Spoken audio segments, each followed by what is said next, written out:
ನಮಸ್ಕಾರ. ಹಿಂದಿನ ಪ್ರವಚನ ಮಾಲೆಯಂತೆ ಈ ಸಲದ ಈ 5 ದಿವಸಗಳ ಮಾಲಿಕೆಯನ್ನು ನಮ್ಮ ನಿರಂತರ ಅಭಿಮಾನಿಗಳಾದ ಬ್ಯಾಂಗ್ಳೂರ್ ಟೂಲ್ ರೂಮ್ ಅದರ ವ್ಯವಸ್ಥಾಪಕರು ಶ್ರೀಮತಿ ರವಿಶಂಕರ್ ಮತ್ತು ಶ್ರೀ ರವಿಶಂಕರ್ ದಂಪತಿಗಳು ಪ್ರಾಯೋಜನೆ ಮಾಡಿದ್ದಾರೆ.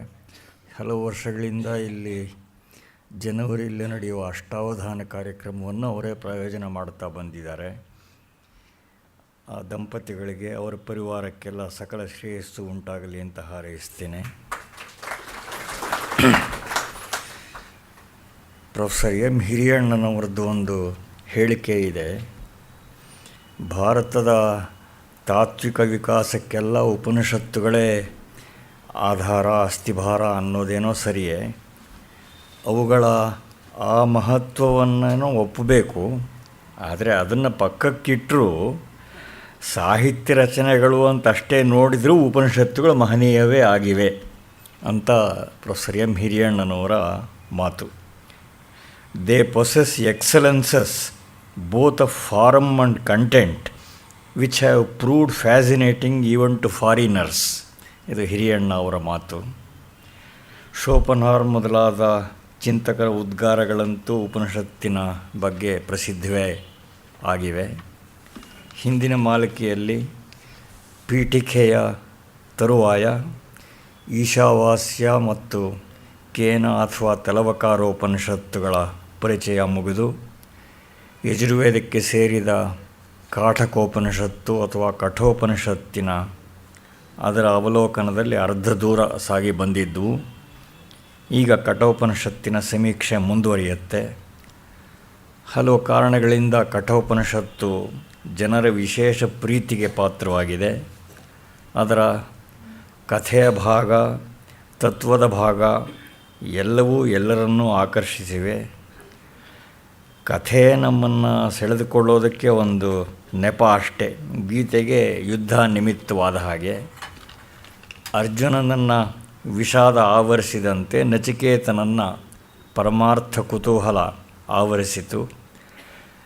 ಕಠೋಪನಿಷತ್ತಿನ ಹಲವು ವಾಕ್ಯಗಳು ಭಗವದ್ಗೀತೆಯಲ್ಲೂ ಕೂಡ ಉದ್ಧೃತ ಆಗಿವೆ. ಕಠೋಪನಿಷತ್ತು ಅಷ್ಟು ಪದ್ಯರೂಪದಲ್ಲಿದೆ. ಶೈಲಿ ತುಂಬ ಆಕರ್ಷಕವಾಗಿದೆ. ಆತ್ಮಾನಂ ರಥಿನಂ ವಿದ್ಧಿ ಮೊದಲಾದ ಅನೇಕ ವಾಕ್ಯಗಳು ಬೋಧನ ಪ್ರಕ್ರಿಯೆಯಲ್ಲಿ ಉಪಮಾನ ಎಷ್ಟು ಪ್ರಭಾವಿಯಾಗಿರಬಹುದು, ಔಚಿತ್ಯಪೂರ್ಣ ಆಗಿರಬಹುದು, ಸಂವಹನ ಶಕ್ತವಾಗಿರಬಹುದು ಅನ್ನೋದಕ್ಕೆ ಉಜ್ವಲ ನಿದರ್ಶನಗಳಾಗಿವೆ. ದಾರ್ಶನಿಕ ಜಿಜ್ಞಾಸೆಗಂತೂ ಹೇರಳ ಅವಕಾಶ ಇದ್ದೇ ಇರುತ್ತೆ. ಆದರೆ ಕಠೋಪನಿಷತ್ತು ಮೂಲ ಗ್ರಂಥವೇ ಅದೇ ವ್ಯಾಖ್ಯಾನ ರೂಪವಾಗಿದೆ ಅಂತ ಹೇಳಿದ್ರೆ ತಪ್ಪಲ್ಲ. The text itself is sublime and beautiful. ವೇದವಾಂಗ್ಮಯದ ಒಂದು ಅತ್ಯಂತ ಸಾರ್ಥಕ ಮತ್ತು ಸುಂದರ ಪ್ರಸಂಗ ಕಠೋಪನಿಷತ್ತು. ಕರತಲನ್ಯಸ್ತ ಆಮಲಕವತ್ ಪ್ರಕಾಶಕತ್ವಂ ಅಂತ ಆಚಾರ್ಯರು ಅದನ್ನು ಪ್ರಶಂಸೆ ಮಾಡಿದ್ದಾರೆ. ಉಪನಿಷತ್ತಿನ ಮುಂದಿನ ಭಾಗದ ಪರಿಚಯವನ್ನು ಆರಂಭಿಸಬೇಕು ಅಂತ ಆದರಣೀಯ ಶತಾವಧಾನ ಡಾಕ್ಟರ್ ರಾ ಗಣೇಶ್ ಅವರಲ್ಲಿ ಪ್ರಾರ್ಥನೆ ಮಾಡ್ತೇನೆ. ಓಂ ತತ್ಸತ್. ಎಲ್ಲರಿಗೆ ನಮಸ್ಕಾರ. ಕಳೆದ ಕಂತಿನಿಂದ ಉಪನಿಷತ್ತುಗಳನ್ನು ಪರಿಚಯ ಮಾಡಿಕೊಳ್ಳೋದಕ್ಕೆ ತೊಡಗಿದ್ವಿ.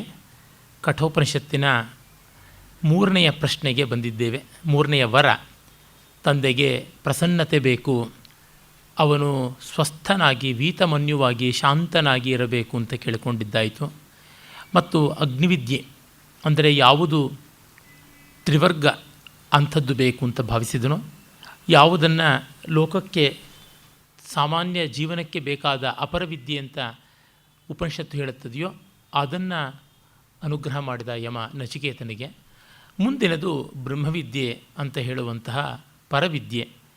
ಅದರ ಬಗೆಗೆ ಪ್ರಶ್ನೆ ಬಂದಾಗ ಇಲ್ಲ, ಅದು ಬಹಳ ಕಠಿಣವಾದದ್ದು ಅಂದರೆ ಅವನು ಒಪ್ಪಲಿಲ್ಲ. ನನಗೆ ಬೇಕೇ ಬೇಕು ಅಂತಂತಾನೆ. ಆ ಸಂದರ್ಭದ ಒಂದು ಯಮನ ಅಭಿಪ್ರಾಯ ಹೀಗಿದೆ: ಎಷ್ಟು ಶ್ರೇಯೋರ್ಥಿ ಸಹ ಸಹಸ್ರೇಷು ಕಶ್ಚಿದೇವ ಆತ್ಮವಿದ್ ಭವತಿ ತದ್ವಿಧ ಅಂತ. ಮನುಷ್ಯಾಣಾಂ ಸಹಸ್ರೇಷು ಕಶ್ಚಿದ್ಯತತಿ ಸಿದ್ಧಯೇ ಯತತಾಮಪಿ ಸಿದ್ಧಾನಾಂ ಕಶ್ಚಿನ್ಮಾಂ ವೇತ್ತಿ ತತ್ವತಃ ಅಂತ ಗೀತೆಯಲ್ಲಿ ಬರುತ್ತದೆ. ಪೂಜ್ಯರಾದ ರಂಗನಾಥ ಶರ್ಮರು ಈ ಶ್ಲೋಕಕ್ಕೆ ಯತತಿ ಯತತಾಂ ಅನ್ನೋದಕ್ಕೆ ಇದು ಆತ್ಮನೇಪದಿಯ ಧಾತು, ಹಾಗಾಗಿ ಯತತೆ ಯತಮಾನ ಅಂತ ಹೇಳ್ಬಿಟ್ಟು ಯತಮಾನಾನಾಂ ಅಂತ ಇರಬೇಕು. ಆದರೆ ಆರ್ಷ ಅಂತೆಲ್ಲ ಬಹಳ ಸೊಗಸಾದ ಟಿಪ್ಪಣಿಯನ್ನು ಬರೀತಾರೆ. ಅಂದರೆ ದೊಡ್ಡವರು ಎಷ್ಟು ವೇದಾಂತಾದಿ ಶಾಸ್ತ್ರಗಳಲ್ಲಿ ನಿಷ್ಠರಾಗಿದ್ದರು, ಶ್ರದ್ಧಾಭಕ್ತಿಗಳು ಗೌರವ ಅಲ್ಲಿದ್ದರೂ ಕೂಡ ವಾಸ್ತವ ಏನಿರಬೇಕು ಅಂತ ಹೇಳ್ಬಿಟ್ಟು ಅಂತಾರೆ. ನನಗೆ ಈ ಶ್ಲೋಕ ಜ್ಞಾಪಕ ಮಾಡಿಕೊಂಡಾಗಲೆಲ್ಲ ಅವರ ಟಿಪ್ಪಣಿ ತತ್ಕ್ಷಣ ತಲೆಯಲ್ಲಿ ಸ್ಫುರಿಸುತ್ತದೆ.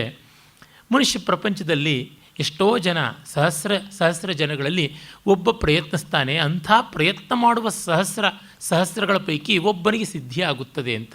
ಇದು ಬಹಳ ನಿಜ ಅಂತ ಅನಿಸುತ್ತದೆ. ನಾವು ಸಾಮಾನ್ಯವಾದ ಲೌಕಿಕದ ಮುಖ್ಯ ಅಂತ ಭಾವಿಸಿಕೊಳ್ಳುವ ಸಂಗತಿಗಳನ್ನೇ ಅನುಷ್ಠಾನ ಮಾಡೋದಕ್ಕೆ, ಅಭ್ಯಾಸ ಮಾಡೋದಕ್ಕೆ ತೊಡಗಿದಾಗ ಅಲ್ಲಿ ಎಷ್ಟು ಜನ ಕಡೆ ಮುಟ್ಟುತ್ತಾರೆ, ಎಷ್ಟು ಜನ ವರ್ಷವೂ ಗ್ರ್ಯಾಜುಯೇಟ್ಸ್ ಆಗಿ ವಿಶ್ವವಿದ್ಯಾಲಯದಿಂದ ಬರ್ತಾರೆ, ಸಂಗೀತ, ನೃತ್ಯಾದಿ, ಚಿತ್ರಾದಿ ಕಲೆಗಳಲ್ಲಿ ಪರಿಣತರಾಗೋದಕ್ಕೆ ಪ್ರಯತ್ನ ಪಡ್ತಾರೆ. ಆದರೆ ಎಷ್ಟು ಜನಕ್ಕೆ ಸಿದ್ಧಿ ಆಗುತ್ತದೆ ಅಂತ ನೋಡಿದಾಗ ಬಹಳ ಆಶ್ಚರ್ಯಕಾರಿ ಎನಿಸುತ್ತದೆ. ಆನಂದವರ್ಧನ ಧ್ವನಿಯಾಲೋಕದಲ್ಲಿ ಸುಮಾರು 1100 ವರ್ಷಗಳ ಮುಂಚೆ ಹೇಳಿದ ಅಸ್ಯಾಂ ಅತಿ ವಿಚಿತ್ರ ಕವಿ ಪರಂಪರಾ ವಾಹಿನ್ಯಾಂ ಕಾಳಿದಾಸಾದಿ ದ್ವಿತ್ರ ಪಂಚಶಾವ ಮಹಾಕವಯ ಇತಿ ಗಣ್ಯಂತೆ ಅಂತ. ಈ ಅತಿ ವಿಚಿತ್ರವಾದ ಕವಿ ಪರಂಪರೆಯ ಮಹಾ ವೇಗವಾಹಿನಿ, ಆ ಒಂದು ನದಿಯ ಪ್ರವಾಹದಲ್ಲಿ ಕಾಳಿದಾಸನಂಥವರು 2 5 ಅಷ್ಟೇ, ಬೆರಳೆಣಿಕೆಗಿಂತ ಮಿಗಿಲಾಗುವಂಥದ್ದಲ್ಲ ಅಂತ. ಇಂದೂ ಅದ್ಯಾಪಿ ತತ್ತುಲ್ಯ ಕವಿಯರ ಭಾವಾತ್ ಅಂತೀವಲ್ಲ, ಹಾಗೆ ಅದೇ ಉಳ್ಕೊಂಡಿರುವಂಥದ್ದು. ಇದು ಈ ಒಂದು ಅಪರವಿದ್ಯಾ ಕ್ಷೇತ್ರದಲ್ಲಿಯೇ ಹಾಗಾದರೆ ಇನ್ನು ಪರವಿದ್ಯಾ ಕ್ಷೇತ್ರದಲ್ಲಿ ಇನ್ನು ಯಾವ ಮಾತ್ರದ ವೈರಳ್ಯ ಇರುವುದಕ್ಕೆ ಸಾಧ್ಯ? ಅದಕ್ಕಾಗಿ ಹೇಳ್ತಾ ಇದ್ದಾನೆ, ಶ್ರವಣಾಯಾಪಿ ಬಹುಭಿರ್ಯೋ ನ ಲಭ್ಯ ಶೃಣ್ವಂತೋಪಿ ಬಹವೋ ಯೋ ಯಂ ನ ವಿದ್ಯು ಆಶ್ಚರ್ಯೋ ವಕ್ತಾ ಕುಶಲೋಸ್ಯ ಲಬ್ಧ ಆಶ್ಚರ್ಯೋ ಜ್ಞಾತ ಕುಶಲಾನುಶಿಷ್ಟ ಶ್ರವಣಾಯಾಪಿ ಬಹುಭಿ ಯಹ ನ ಲಭ್ಯ. ಕೇಳೋದಿಕ್ಕೂ ಯಾರಿಗೆ ಸಿಗೋದಿಲ್ಲವೋ ಅಂತ. ಈ ಅರ್ಥದಲ್ಲಿ ನನ್ನ ಮಾತು ಅಂತಲ್ಲ, ಉಪನಿಷತ್ತಿನ ಮಾತಾದ್ದರಿಂದ ಹೇಳ್ತಿದ್ದೀನಿ. ಉಪನಿಷತ್ತುಗಳ ಆತ್ಮವಂತಿಕೆಯ ವಿಷಯವನ್ನು ಕುರಿತು ಕೇಳೋದು ಕಷ್ಟ ಆಗುತ್ತದೆ, ಕೇಳುವ ಅವಕಾಶವೂ ತುಂಬ ವಿರಳ ಅಂತ. ಆಶ್ಚರ್ಯ ಬಹಳ ಕಷ್ಟ, ಆಶ್ಚರ್ಯವಾದಂಥದ್ದು. ಮತ್ತು ಶ್ರವಣಾಯಾಪಿ ಬಹುಭಿ ನ ಲಭ್ಯ, ಕೇಳೋದಿಕ್ಕೂ ಎಷ್ಟೋ ಜನಕ್ಕೆ ಸಿಗುವಂಥದ್ದಲ್ಲ ಅಂತ. ನನಗೆ ಉಪನಿಷತ್ತುಗಳು ಅವುಗಳನ್ನು ತಿಳ್ಕೊಳ್ಬೇಕು ಅನ್ನುವ ಮಾತನ್ನು ಯಾರೂ ಹೇಳಲಿಲ್ಲ. ಹಾಗೆ ಪುಸ್ತಕಗಳನ್ನು ಇಟ್ಟುಕೊಂಡು ಓದಿಕೊಂಡಿದ್ದಾಯಿತು. ನಾನು ಉಪನಿಷತ್ತುಗಳನ್ನು ಕುರಿತಾದ ಪ್ರವಚನ ಅಂತ ಉಪನಿಷತ್ತುಗಳನ್ನು ಓದಿದ ಮೇಲೆ ಕೇಳಿದ್ದು, ಅದಕ್ಕೆ ಮುನ್ನ ನಾನು ಕೇಳಿದ್ದಿಲ್ಲ. ರಾಮಕೃಷ್ಣಾಶ್ರಮದಷ್ಟು ದೂರಕ್ಕೆ ನಮ್ಮ ರಾಜಾಜನಗರದಿಂದ ಬರುವ ಸಂಭವನೀಯತೆ ಇರಲಿಲ್ಲ. ಇತ್ತ ಕಡೆಗೆ ಪ್ರವಚನಾದಿಗಳು ಆಗ್ತಾ ಇದ್ದದ್ದು, ಹಾಗಾಗಿ ಯಾವುದೂ ಶಕ್ಯವಾದದ್ದಲ್ಲ. ಆಮೇಲೆ 1-2-3 ವರ್ಷಗಳಾದ ಮೇಲೆ PUC ಮುಗಿಸಿ ಎಂಜಿನಿಯರಿಂಗ್ ಓದುವಾಗ ಇತ್ತ ಕಡೆಯ ಪ್ರಪಂಚ ಒಂದು ಸ್ವಲ್ಪ ಪರಿಚಿತವಾಗಿ ಅಲ್ಲಿ ಬಂದು ಕೇಳೋಣ ಅಂತ ಅನಿಸಿ ಕೇಳಿದ್ದು. ಅಂದರೆ ಕೇಳ್ಮೆಗೂ ಕೂಡ ಶ್ರವಣಕ್ಕೂ ಕೂಡ ಕಷ್ಟವಾಗುವಂಥದ್ದು, ಆ ಮಟ್ಟದ ವಿರಳತೆ. ಯಾಕೆಂದರೆ ಎಷ್ಟೋ ಜನಕ್ಕೆ ಈ ರೀತಿಯಾದ ಒಂದು ವಿಚಾರಗಳಿಗೆ ಆಸ್ಥೆ ಬರದೇ ಇರುವಷ್ಟು ಬೇರೆ ವಿಷಯಗಳ ಒತ್ತಡ ಇರುತ್ತದೆ, ಆಕರ್ಷಣೆ ಇರುತ್ತದೆ, ಸೆಳೆತ ಇರುತ್ತದೆ. ಅದನ್ನೆಲ್ಲ ಬಿಡಿಸಿಕೊಂಡು ಬರುವುದು ಬಹಳ ಕಷ್ಟ. ಇದು ಯಾವಾಗ ಸಾಕ್ಷಾತ್ ನಚಿಕೇತನ ಕಾಲದಲ್ಲಿ ಹೇಳಿದ ಮಾತು. ಯಾವನ ಬದುಕೇ ಉಪನಿಷತ್ತಾಯಿತೋ, ನಚಿಕೇತ, ಯಾಜ್ಞವಲ್ಕ್ಯ, ಉದ್ದಾಲಕ, ಆರುಣಿ ಇತ್ಯಾದಿಗಳ ಕಾಲದಲ್ಲಿ ನಡೆದಂಥ ಸ್ಥಿತಿ ಎಂದರೆ ಇನ್ನು ನಮ್ಮಲ್ಲಿ ಹೇಳಲೇಬೇಕಾಗಿಲ್ಲ ಅಂತ ಗೊತ್ತಾಗುತ್ತದೆ. ಶೃಣ್ವಂತೋಪಿ ಬಹವಃ ಯಮ್ನ ವಿದ್ಯು. ಇನ್ನು ಕೇಳಿದ್ರೂ ಎಷ್ಟೋ ಜನಕ್ಕೆ ಗೊತ್ತಾಗೋಲ್ಲ, ಇದಂತೂ ಪರಮಸತ್ಯ. ಯಾಕೆಂದರೆ ಎಷ್ಟೋ ಜನ ಬೇರೆ ಬೇರೆ ಸಂಘಗಳು, ಸಮೂಹಗಳು, ಅಧ್ಯಯನ ಗೋಷ್ಠಿಗಳು ಅಂತ ಮಾಡಿಕೊಂಡು ಯಾವ ಜೀವವೂ ಕೇಳುತ್ತಲೇ ಇರ್ತಾರೆ. ಆರಂಭದಲ್ಲಿ ಹೇಗಿದ್ದರೋ ಈಗಲೂ ಹಾಗೇ ಇರ್ತಾರೆ. 37 ವರ್ಷಗಳ ಮುಂಚೆ ಹೇಗಿದ್ದರೋ ಈಗಲೂ ಅದೇ ಥರ ಇರ್ತಾರೆ, ಇನ್ನೂ ಆಮೇಲೂ ಹಾಗೇ ಇರ್ತಾರೆ. ಬ್ರಹ್ಮವಸ್ತುವಿನಂತೆ ಅವಿಕಾರಿಯಾಗಿ, ಅವಿನಾಶಿಯಾಗಿ, ಅವ್ಯಯವಾಗಿ, ಅಚ್ಯುತವಾಗಿ, ನಿರಂಜನವಾಗಿ, ನಿಷ್ಕ್ರಿಯವಾಗಿ ಇರ್ತಾರೆ. ಸಾಂಖ್ಯ ಪುರುಷ ಪ್ರಕೃತಿಯ ಸಾಹಚರ್ಯದಿಂದ ಬಂದು ಸ್ತಬ್ಧನಾಗುವ ಹಾಗೆ ಆಗಿಬಿಡ್ತಾರೆ. ಅಂತಂದರೆ ಕೇಳಿದವರು ಅರ್ಥ ಮಾಡಿಕೊಳ್ಳೋದಿಲ್ಲ. ಶೃಣ್ವಂತೋಪಿ ಬಹವಃ ಯಂ ನ ವಿದ್ಯು, ತಿಳಿಯಲಾರರು. ಕಾರಣ ಅದನ್ನು ಅನುಭವದಿಂದ ಹೊರಗೆ ಹಚ್ಚಿಕೊಂಡು ನೋಡ್ತಾ ಬರಬೇಕು. ಸುಮ್ಮನೆ ಕಿವಿಯ ಮೇಲೆ ಪ್ರವಾಹ ಬಂದಂತೆ ಕೇಳಿ ಪ್ರಯೋಜನವಾಗುವಂಥದ್ದು ಅಲ್ಲ. ಮತ್ತೆ ಮತ್ತೆ ನಮ್ಮ ನಿತ್ಯಾನುಭವದಲ್ಲಿ ಅದು ಏನಿದೆ ಅನ್ನುವುದನ್ನು ಗಮನಿಸಿಕೊಳ್ಬೇಕು. ಹಾಗಾಗಿ ಆಶ್ಚರ್ಯೋ ವಕ್ತ ಕುಶಲಃ ಅಸ್ಯ ಲಬ್ಧ. ಇನ್ನು ಇದನ್ನು ಪಡ್ಕೊಳ್ತಕ್ಕಂಥವನು ಯಾವನಿದ್ದಾನೆ ಲಬ್ಧ, ಅವನು ಕುಶಲ, ಮಂಗಳಪ್ರದನಾದವನು. ಮುಕ್ತಿ ಕೈವಲ್ಯ ನಿರ್ವಾಣಂ ಅಂತೆಲ್ಲ ಹೇಳ್ತಾರಲ್ಲ, ಬುದ್ಧಿವಂತ ಅಂತ ಕೂಡ ಆಗುತ್ತದೆ. ಮತ್ತು ಆಶ್ಚರ್ಯೋ ವಕ್ತ, ಹೇಳ್ತಕ್ಕಂಥವನ ಬಗೆಗೂ ಆಶ್ಚರ್ಯ. ಇಂಥದ್ದನ್ನೆಲ್ಲ ಹೇಳುವವನಿದ್ದಾನಲ್ಲ, ತನ್ನ ಮಾತನ್ನು ಯಾರೂ ಕೇಳಿಸ್ಕೊಳ್ಳಲ್ಲ ಅನ್ನುವುದು ಮೊದಲಿಗೆ ಗ್ಯಾರಂಟಿ. ಕೇಳಿಸ್ಕೊಂಡ್ರೂ ಅರ್ಥ ಮಾಡ್ಕೊಳ್ಳಲ್ಲ ಅನ್ನೋದು ಎರಡನೇ ಗ್ಯಾರಂಟಿ. ಇಷ್ಟಿದ್ರೂ ಹೇಳ್ತಾನೆ ಅಂತಂದರೆ ಅದು ತುಂಬ ಆಶ್ಚರ್ಯಕಾರಿಯಾದ ಸಂಗತಿ ಅಂತ ಕೂಡ ಆಗುತ್ತದೆ. ಮತ್ತು ಈ ವಿಷಯವನ್ನು ಹೃದಯಂಗಮವಾಗಿ ನಿನಗೆ ಸಂದೇಹ ಬೇಡ, ಸರ್ವ ಸಂದೇಹಗಳನ್ನು ನಿವೃತ್ತಿ ಮಾಡ್ತೀನಿ, ಅಹಮಸ್ಮಿ ಅನ್ನುವ ಭರವಸೆಯನ್ನು ಕೊಡಬಲ್ಲವರಿದ್ದಾರಲ್ಲ, ಅದು ತುಂಬ ಮುಖ್ಯವಾದಂಥದ್ದು. ಆ ರೀತಿ ಎಲ್ಲ ಸಂದೇಹಗಳನ್ನು ಸಮೂಲವಾಗಿ ಕಿತ್ತೊಗೆಯಬಲ್ಲಂಥ ವ್ಯಕ್ತಿಗಳು ವಿರಳ ಅನ್ನುವ ಭಾವ ಕೂಡ ಅಲ್ಲಿ ನಮಗೆ ಗೊತ್ತಾಗುತ್ತದೆ. ಅದರಿಂದ ನಿನಗಿದು ಕಷ್ಟವಪ್ಪ ಅಂತ ಹೇಳ್ತಾ ಇದ್ದಾನೆ. ಹಾಗೆ ಹೇಳುವ ಮೂಲಕವಾಗಿ ಶ್ರೋತೃವಿನ ಅರ್ಹತೆ ಎಂಥದ್ದು, ಅಲ್ಲಿರುವ ಜಿಜ್ಞಾಸೆ ಯಾವ ಉನ್ನತ ಮಟ್ಟದ್ದಾಗಿರಬೇಕು ಅನ್ನುವುದನ್ನು ಹೇಳ್ತಾ ಇದ್ದಾನೆ. ಆಮೇಲೆ ಇದು ಅತ್ಯಂತ ಸೂಕ್ಷ್ಮವಾದದ್ದು, ತರ್ಕಕ್ಕೆ ಮಿಗಿಲಾದದ್ದು ಅನ್ನುವುದನ್ನು ಒಂದೆರಡು ಮಂತ್ರಗಳಾದ ಮೇಲೆ ತಿಳಿಸ್ತಾನೆ. ನೈಷಾ ತರ್ಕೇಣ ಮತಿರಾಪನೇಯ ಪ್ರೋಕ್ತಾನ್ಯೇನೈವ ಸುಜ್ಞಾನಾಯ ಪ್ರೇಷ್ಠ ಯಾ ತ್ವಮಾಪಃ ಸತ್ಯಧೃತಿರ್ಬತಾಸಿ ತಾದೃಂಗ್ನೋ ಭೂಯಾನ್ನಚಿಕೇತಃ ಪೃಷ್ಟ.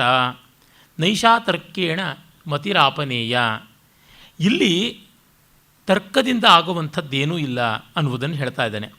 ನ ತರ್ಕೇಣ ಆಪನೇಯ ಅಂದರೆ ಪ್ರಾಪಣೀಯ, ಪಡ್ಕೊಳ್ಳೋಕ್ಕೆ ಅರ್ಹವಲ್ಲ. ಇದು ತರ್ಕದ ಮೂಲಕವಾಗಿ ಈ ಒಂದು ಮತಿ ಯಾವುದಿದೆ, ಈ ವಿಜ್ಞಾನ ಮತಿ, ವಿಜ್ಞಾನ ಅಂದರೆ ಸೈನ್ಸ್ ಅನ್ನೋ ಅರ್ಥದಲ್ಲೆಲ್ಲ ಅನುಭವನಿಷ್ಠವಾದ ಮತಿ, ಇದನ್ನು ತರ್ಕದ ಮೂಲಕವಾಗಿ ಗ್ರಹಿಸೋದಕ್ಕೆ ಸಾಧ್ಯ ಇಲ್ಲ. ಈ ಮಾತನ್ನೇ ಹೇಳಿಕೊಂಡು ತುಂಬ ಆಕ್ಷೇಪವನ್ನು ಮಾಡ್ತಾರೆ. ನಿಮ್ಮ ವೇದಾಂತವೆಲ್ಲ ಶ್ರದ್ಧಾಜಾಡ್ಯಕ್ಕೆ ಸಂಬಂಧಪಟ್ಟದ್ದು ಅಂತನ್ನುವಂಥದ್ದು. ಶಂಕರರ ಭಾಷ್ಯದಲ್ಲಿ ಬರುತ್ತದೆ, ಅನ್ಯೇನೈವ ಆಗಮ ಅಭಿಜ್ಞೇನ ಆಚಾರ್ಯೇಣೇನೈವ ತಾರ್ಕಿಕಾತ್ ಪ್ರೋಕ್ತಾ ಸತಿ ಸುಜ್ಞಾನಾಯ ಭವತಿ. ಹೀಗಾಗಿ ತಾರ್ಕಿಕ ಅನಾಗಮಜ್ಞ ಸ್ವಬುದ್ಧಿಕಲ್ಪಿತಂ ಯತ್ಕಿಂಚಿದೇವ ಕಥಯತಿ ಅಂತ ಹೇಳ್ತಾರೆ. ಆಗಮ ಅನ್ನುವುದು ಬಹಳ ಮುಖ್ಯ. ಆಗಮ ಅಂತಂದರೆ ಅನುಭವನಿಷ್ಠರಾದವರು ತಮ್ಮ ಅನುಭವಗಳನ್ನು ದಾಖಲಿಸಿರುವಂಥ ಸಾಮಗ್ರಿ. ಇಲ್ಲಿ ಪ್ರಕೃತದಲ್ಲಿ ವೇದ ಉಪನಿಷತ್ತು ಅಂತ. ಇದು ಗೊತ್ತಿಲ್ಲದೆ ಕೇವಲ ತರ್ಕ ಊಹೆ ಮಾಡೋದಕ್ಕೆ ಹೋದರೆ ನಿಲ್ಲುವಂಥದ್ದು ಅಲ್ಲ. ನಿಮ್ಮ ರೆಫರೆನ್ಸ್ ಯಾವುದು ಅನ್ನುವುದನ್ನು ಹೇಳಬೇಕು.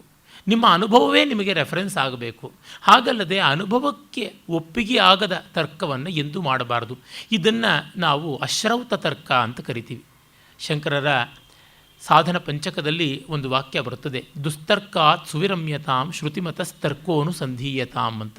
ದುಸ್ತರ್ಕ ಯಾವುದು ಅಂದರೆ ಅನುಭವ ವಿರುದ್ಧವಾದ ತರ್ಕ. ಅನುಭವ ವಿರುದ್ಧವಾದ ತರ್ಕ ಬಾಯಿ ಬಡಿಯೋದಕ್ಕೆ ಮಾಡುವಂಥದ್ದೇ ಹೊರತು ಜಿಜ್ಞಾಸೆಯಿಂದ, ತಿಳ್ಕೊಳ್ಳುವ ಬಯಕೆಯಿಂದ ಅಥವಾ ತಿಳಿಸುವ ಬಯಕೆಯಿಂದ ಮಾಡುವಂಥದ್ದು ಅಲ್ಲ ಅಂತ ಗೊತ್ತಾಗುತ್ತದೆ. ಎಲ್ಲೆಲ್ಲಿಯೂ ನಮಗೆ ಈ ಥರದ ತರ್ಕಾಭಾಸಗಳು ಕಾಣುತ್ತಲೇ ಇರುತ್ತವೆ.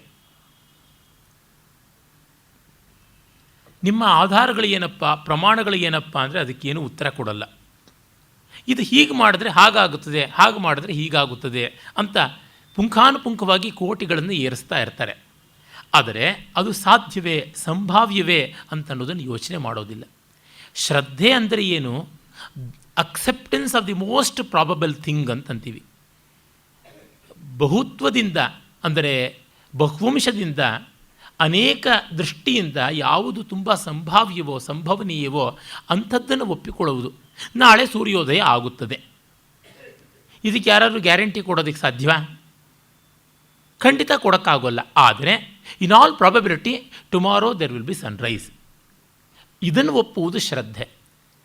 ಹಾಗಲ್ಲದೆ ಅದರ ಮೇಲೆ ಪುಂಖಾನುಪುಂಖವಾಗಿ ತರ್ಕದ ಕೋಟಿಗಳನ್ನು ಹಾಕಿದರೆ ಇಷ್ಟರವರೆಗೆ ಜಗತ್ತು ಹುಟ್ಟಿದಾಗಲಿಂದ ನಾವು ನೋಡ್ತಾ ಇದ್ದೀವಿ, ಅದೆಲ್ಲ ಅನುಭವಕ್ಕೆ ವ್ಯತಿರಿಕ್ತವಾಗಿ ನಿಮ್ಮ ತರ್ಕ ಊಹೆ ಮಾಡ್ತಾ ಇದ್ದೀರಾ.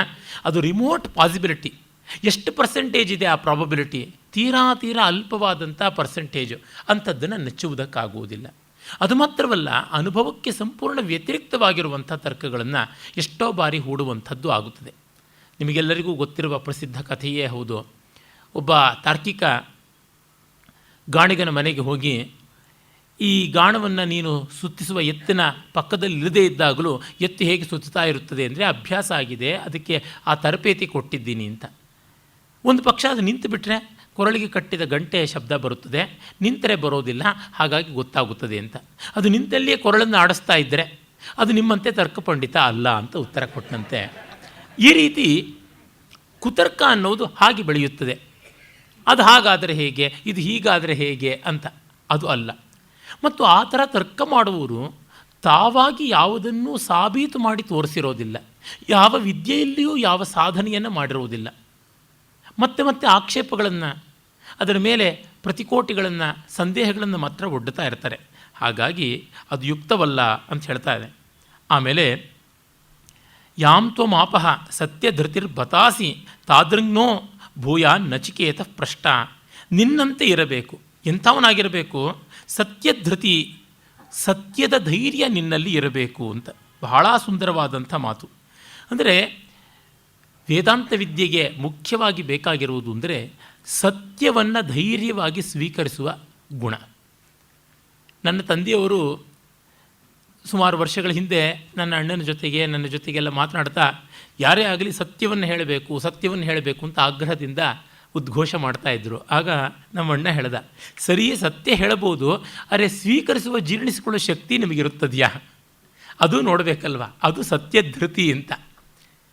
ಎಲ್ಲ ಮಕ್ಕಳು ತಂದೆ ತಾಯಿಗಳ ಪ್ರೀತಿಯನ್ನು ಪಡ್ಕೊಂಡು ಬಹಳ ಚೆನ್ನಾದ ಬದುಕಿನಲ್ಲಿ ಮುಂದುವರಿಯಬೇಕು ಅಂತ ಇರುತ್ತದೆ. ತಂದೆ ತಾಯಿಗಳಿಗೂ ಹಾಗೆ ಮಕ್ಕಳಿಂದ ಪ್ರೀತಿ ವಿಶ್ವಾಸ ಎಲ್ಲವನ್ನು ಗಳಿಸಬೇಕು ಅಂತಿರುತ್ತದೆ.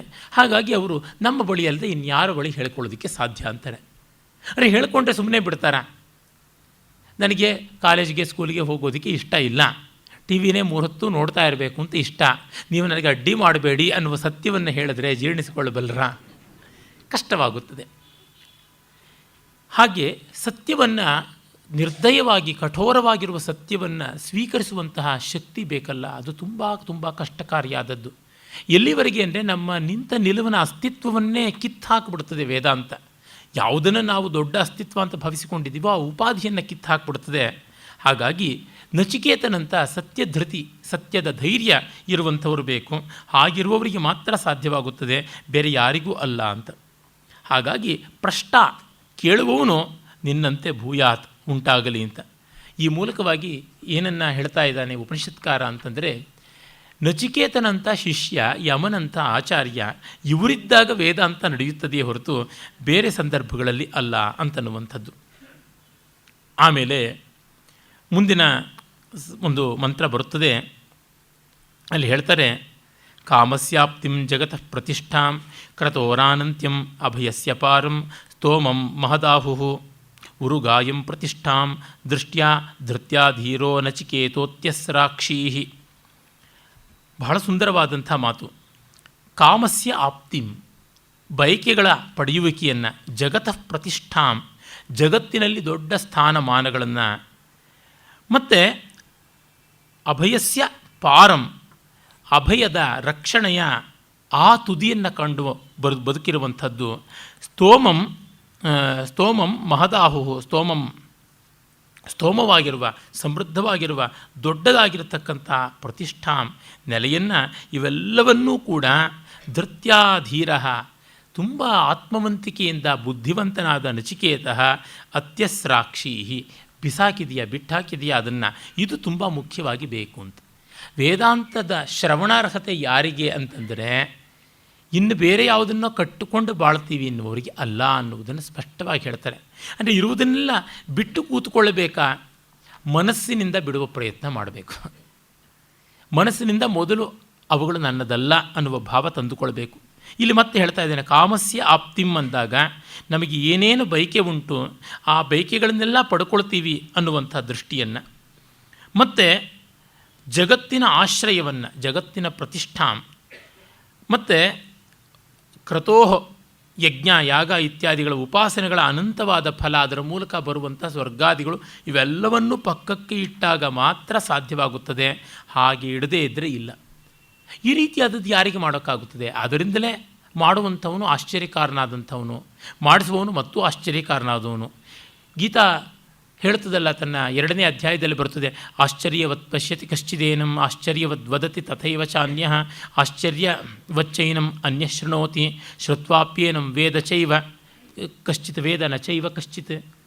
ಇದು ಆಶ್ಚರ್ಯವತ್ ಪಶ್ಯತಿ ಕಶ್ಚಿದೇನಂ ಅನ್ನುವ ಮಂತ್ರ ಗೀತಾ ಶ್ಲೋಕ ಆಶ್ಚರ್ಯೋ ವಕ್ತ ಕುಶಲೋಸ್ಯ ಲಬ್ಧ ಅಂತನ್ನುವ ಮಾತಿದೆಯಲ್ಲ, ಅದಕ್ಕೆ ಸಂವಾದಿಯಾಗಿ ತೋರುತ್ತದೆ. ಇದಕ್ಕೆ ಸಂಗತವಾದದ್ದದೆ. ನಾವು ಲೋಕದಲ್ಲಿ ಇಂಥವ್ರನ್ನ ಕಾಣುವುದು ವಿರಳ. ಅದಕ್ಕಾಗಿ ತೆತ್ತುಕೊಳ್ಳಬೇಕು, ಯಾವ ಸಣ್ಣದಕ್ಕೂ ತೆತ್ತುಕೊಳ್ಳಬೇಕು. ಎಷ್ಟೋ ಜನ ಅವರವರು ಉದ್ಯೋಗದಲ್ಲಿ ಮಗ್ನರಾಗಿ ಬೇರೆ ವಿಷಯಗಳನ್ನು ಮರೀತಾರೆ ಅಂದರೆ ಆ ಉದ್ಯೋಗಕ್ಕಷ್ಟು ತೆತ್ತುಕೊಂಡಿದ್ದಾರೆ ಅಂತ ಅರ್ಥ. ಹಲವು ವರ್ಷಗಳ ಹಿಂದೆ ವಿಂಬಲ್ಡನ್ ಟೆನ್ನಿಸ್ನಲ್ಲಿ 3 ಬಾರಿ ಚಾಂಪಿಯನ್ ಆದಂಥವನು ಅನೇಕರಾಗಿದ್ದಾರೆ. ಹಾಗಾದಂಥ ಒಬ್ಬ ಬೋರಿಸ್ ಬೆಕ್ಕರ್ ಅಂತ ಜರ್ಮನಿಯ ಆಟಗಾರ ಅಂತ ನನ್ನ ನೆನಪು. ಆತನನ್ನು ಮೊದಲ ಬಾರಿಗೆ ತೀರಾ ಚಿಕ್ಕ ವಯಸ್ಸಿಗೇನೆ ಆತ ದೊಡ್ಡ ಪ್ರಖರವಾದ ಆಟಗಾರ, ತುಂಬ ಆಕ್ರಮಣಶಾಲಿಯಾಗಿ ಆಟ ಆಡ್ತಾ ಇದ್ದಂಥ ಮೆಕೆನ್ರೋ ಅನ್ನೋನನ್ನು ಗೆದ್ದು ಪ್ರಶಸ್ತಿಯನ್ನು ಬೋರ್ಗ್ ಆದಮೇಲೆ ಮೆಕೆನ್ರೋ ಆದಮೇಲೆ ಇವನು ಬೋರಿಸ್ ಬೆಕ್ಕರು ಗೆದ್ದಾಗ ಇವನು ಪತ್ರಿಕಾ ವರದಿಗಾರ ಒಬ್ಬ ಹೋಗಿ ಕೇಳಿದ, ಇದು ಹೇಗೆ ಸಾಧ್ಯವಾಯಿತು ಅಂತ. For this I mercilessly sacrificed so many beautiful sunny days of my youth ಅಂತಂದ. ತಾರುಣ್ಯದ ಎಷ್ಟೋ ಸೊಗಸಾದ ದಿವಸಗಳನ್ನೆಲ್ಲವನ್ನು ಪಕ್ಕಕ್ಕಿಟ್ಟೆ ಅಂತ. ಜಾನ್ ಮಿಲ್ಟನ್ ತನ್ನ ಅಭ್ಯಾಸದ ಬಗೆಗೆ ಹೇಳ್ಕೊಳ್ತಾನೆ, ನಾನು ನನ್ನ ವಿದ್ಯಾರ್ಥಿ ದಶೆಯಲ್ಲಿ ಒಂದು ದಿನ ಕೂಡ ಪರರಾತ್ರ ಅಂದರೆ ಲೇಟ್ ನೈಟ್ 12 ಗಂಟೆ ಆದಮೇಲಿನ ಅದಕ್ಕಿಂತ ಆಚಿನ ಒಂದು ಗಳಿಗೆಗಳು ಆ ಹೊತ್ತಿಗೆ ಮಲಗ್ತಾ ಇದ್ದೇ ಹೊರತು ಪೂರ್ವರಾತ್ರದಲ್ಲಿ ಅಂದರೆ ಬಿಫೋರ್ ಮಿಡ್ ನೈಟ್ ಮಲಗ್ತಾ ಇರಲಿಲ್ಲ, ಓದ್ತಾ ಇದ್ದೆ ಅಂತ ಹೇಳ್ಬಿಟ್ಟು ಅಂತಾನೆ. ಗ್ರೀಕ್, ಲ್ಯಾಟಿನ್, ಹಿಬ್ರೂ ಎಲ್ಲ ಕಠಿಣವಾದ ಅಭಿಜಾತ ಭಾಷೆಗಳು. ಅವನು ಹೇಗೆ ಕಲ್ತೀನಿ ಅಂದರೆ ಅದೇನೂ ಕಷ್ಟ ಇಲ್ಲ. ಸಂಜೆ ಯಾರೂ ಆಟಕ್ಕೆ ಹೋಗಬೇಕಾಗಿಲ್ಲ, ಮಕ್ಕಳೆಲ್ಲ ಮನೇಲಿ ಕೂತ್ಕೊಂಡು ಸಂಜೆ ಆಟ ಆಡೋಕ್ಕೆ ಬದಲಾಗಿ ಕೂತ್ಕೊಂಡ್ರೆ ಈ 2-3 ಭಾಷೆ ಕಲಿಬಹುದು ಅಂತಂದ. ಎಷ್ಟು ಜನಕ್ಕೆ ಆ ಮಟ್ಟದ ಆಸನ ಸಿದ್ಧಿ ಇರುತ್ತದೆ? ತುಂಬ ಕಷ್ಟ. ಈ ಅರ್ಥದಲ್ಲಿ ಒಂದನ್ನು ಉಪೇಕ್ಷೆ ಮಾಡಿದ್ರೆ ಇನ್ನೊಂದು ಬರುತ್ತದೆ.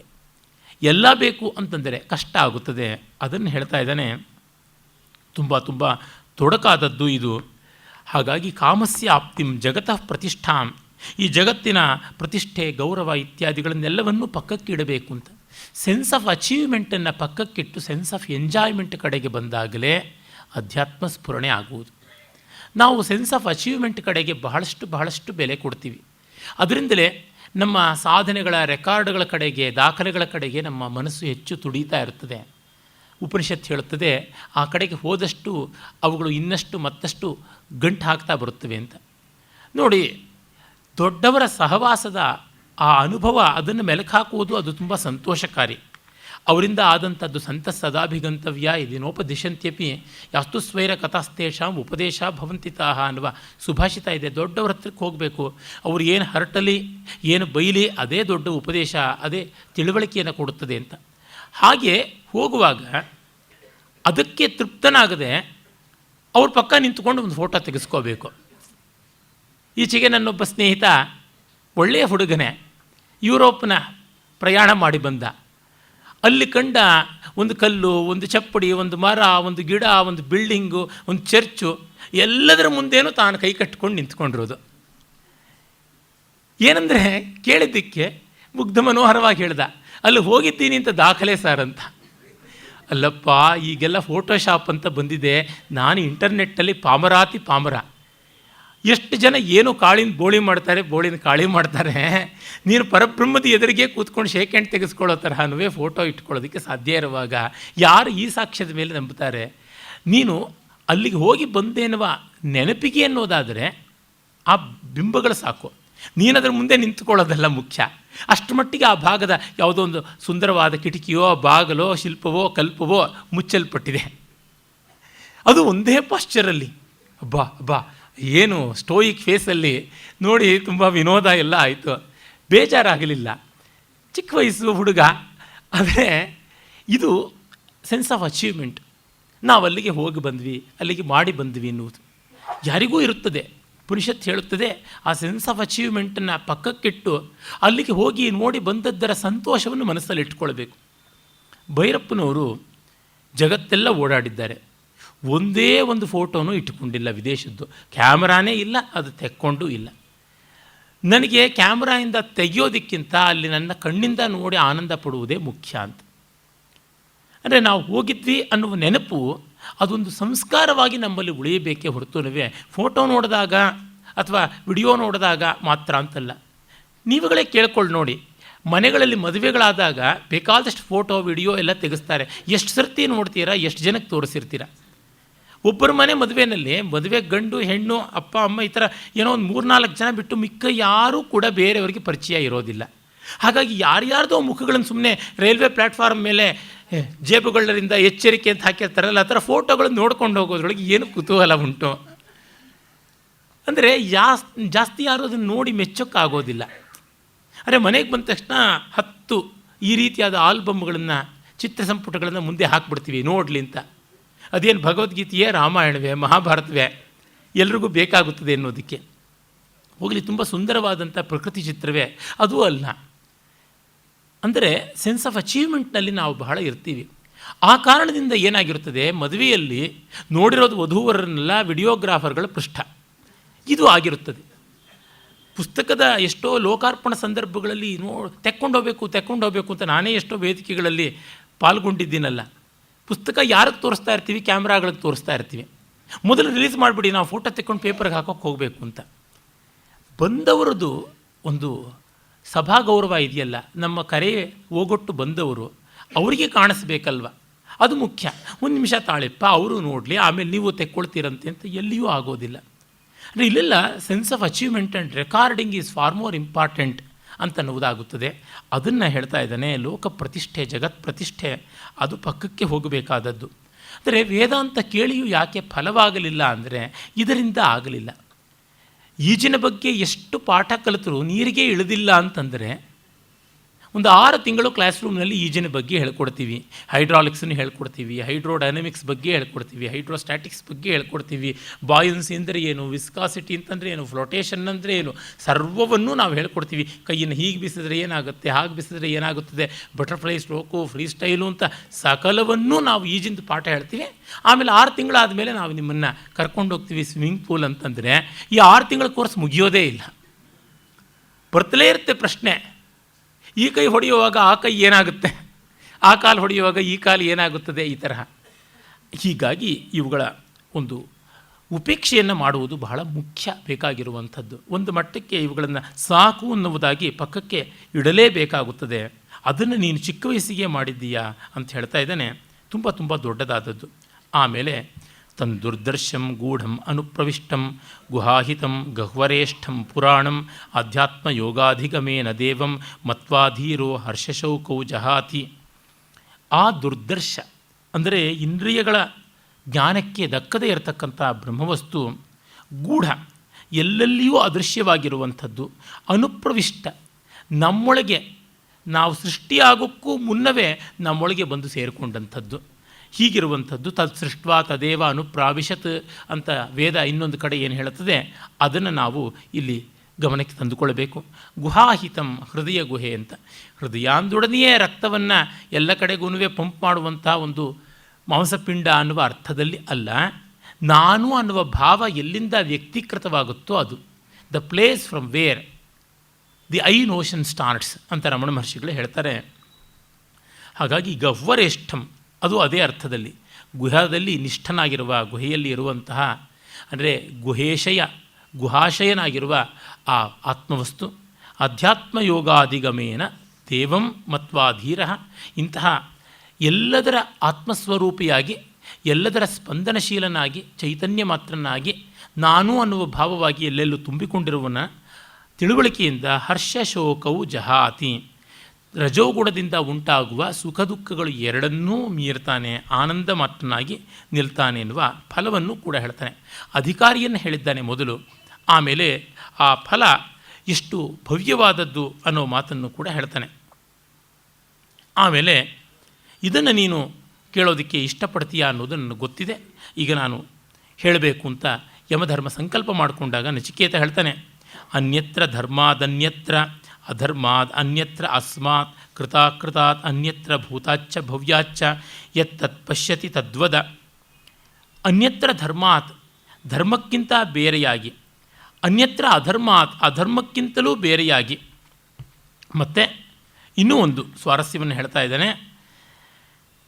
ಅದು ಕೃತಾತ್ ಅಕೃತಾತ್, ಆಗಿರುವುದು ಆಗದೇ ಇರೋದು ಅವೆರಡಕ್ಕಿಂತಲೂ ಮಿಗಿಲಾಗಿ, ಅಂದರೆ ಕಾರ್ಯಕಾರಣ ಭಾವ ಯಾವುದಿದೆ ಅದಕ್ಕಿಂತಲೂ ಮಿಗಿಲಾಗಿ ಭೂತಾಚ್ಚ ಭವ್ಯಾಚ್ಚ ಅನ್ಯತ್, ಆಗಿರುವುದಕ್ಕಿಂತ ಆಗಬಹುದಾದದಕ್ಕಿಂತ ಭಿನ್ನವಾಗಿ ಯಾವುದಿದೆ ಅದನ್ನು ಕುರಿತು ಹೇಳುವಂತೆ.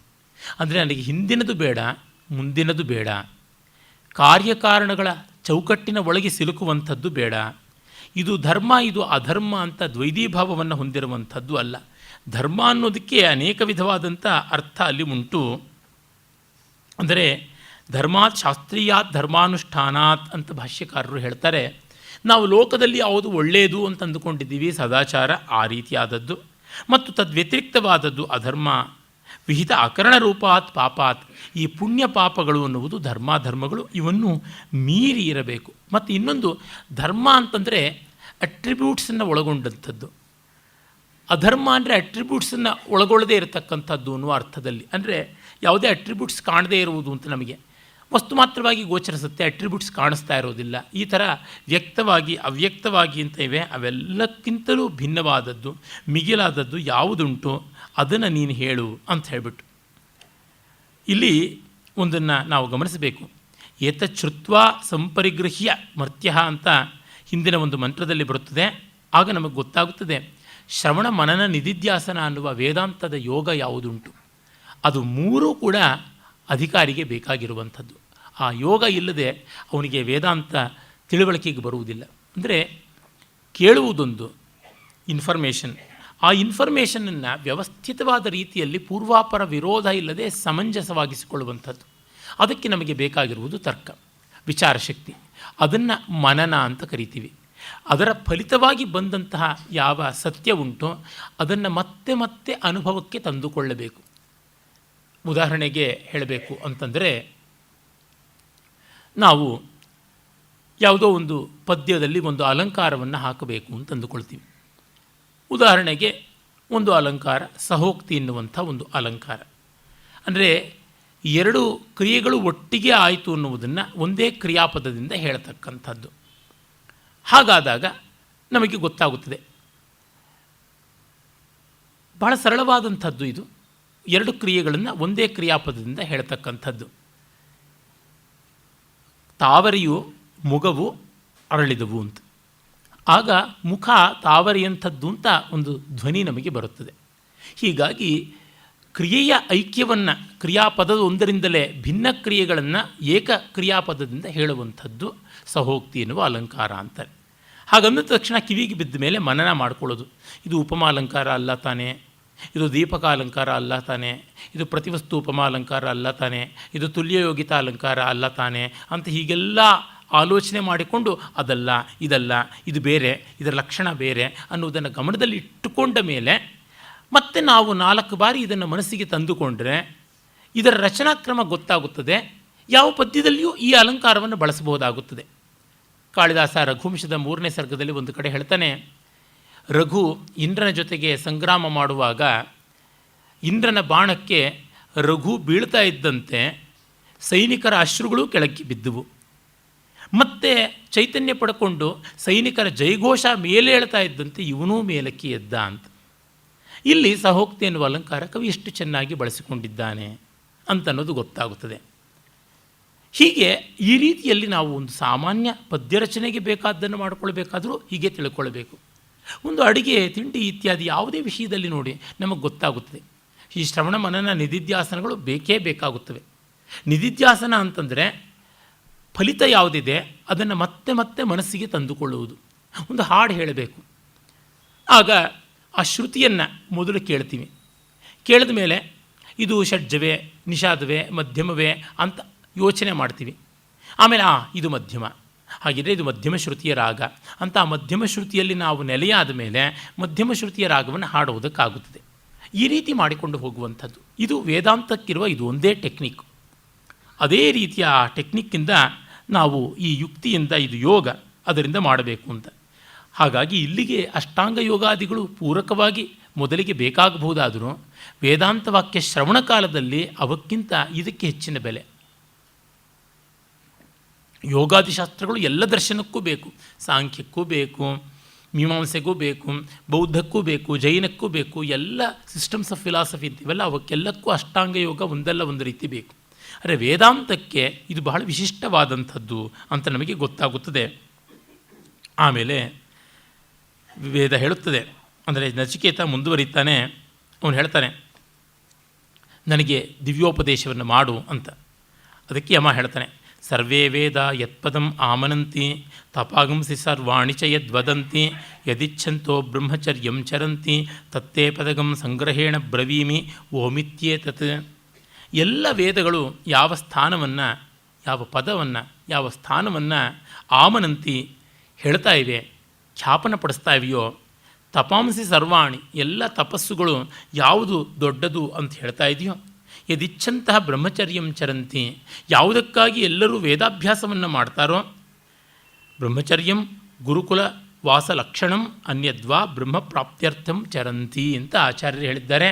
ಬರೀ ಮದುವೆ ಮಾಡ್ಕೊಳ್ಳದೇ ಇರೋದಲ್ಲ ಬ್ರಹ್ಮಚರ್ಯ ಅಂತಂದರೆ, ತತ್ವಚಿಂತನೆಗೆ ಆಭಿಮುಖ್ಯ. ಬ್ರಹ್ಮ ದೊಡ್ಡದಾದದ್ದು ವೇದ, ಅದರಲ್ಲಿ ಅನುಸಂಧಾನ, ಅಂಥ ಒಂದು ಸ್ಥಾನವನ್ನು ಅದನ್ನು ಸಂಗ್ರಹವಾಗಿ ಓಂ ಅಂತ ಹೇಳ್ತೀನಿ ಅಂತ. ಇದನ್ನು ತುಂಬ ಜನ ಕೇಳಿರ್ತಾರೆ.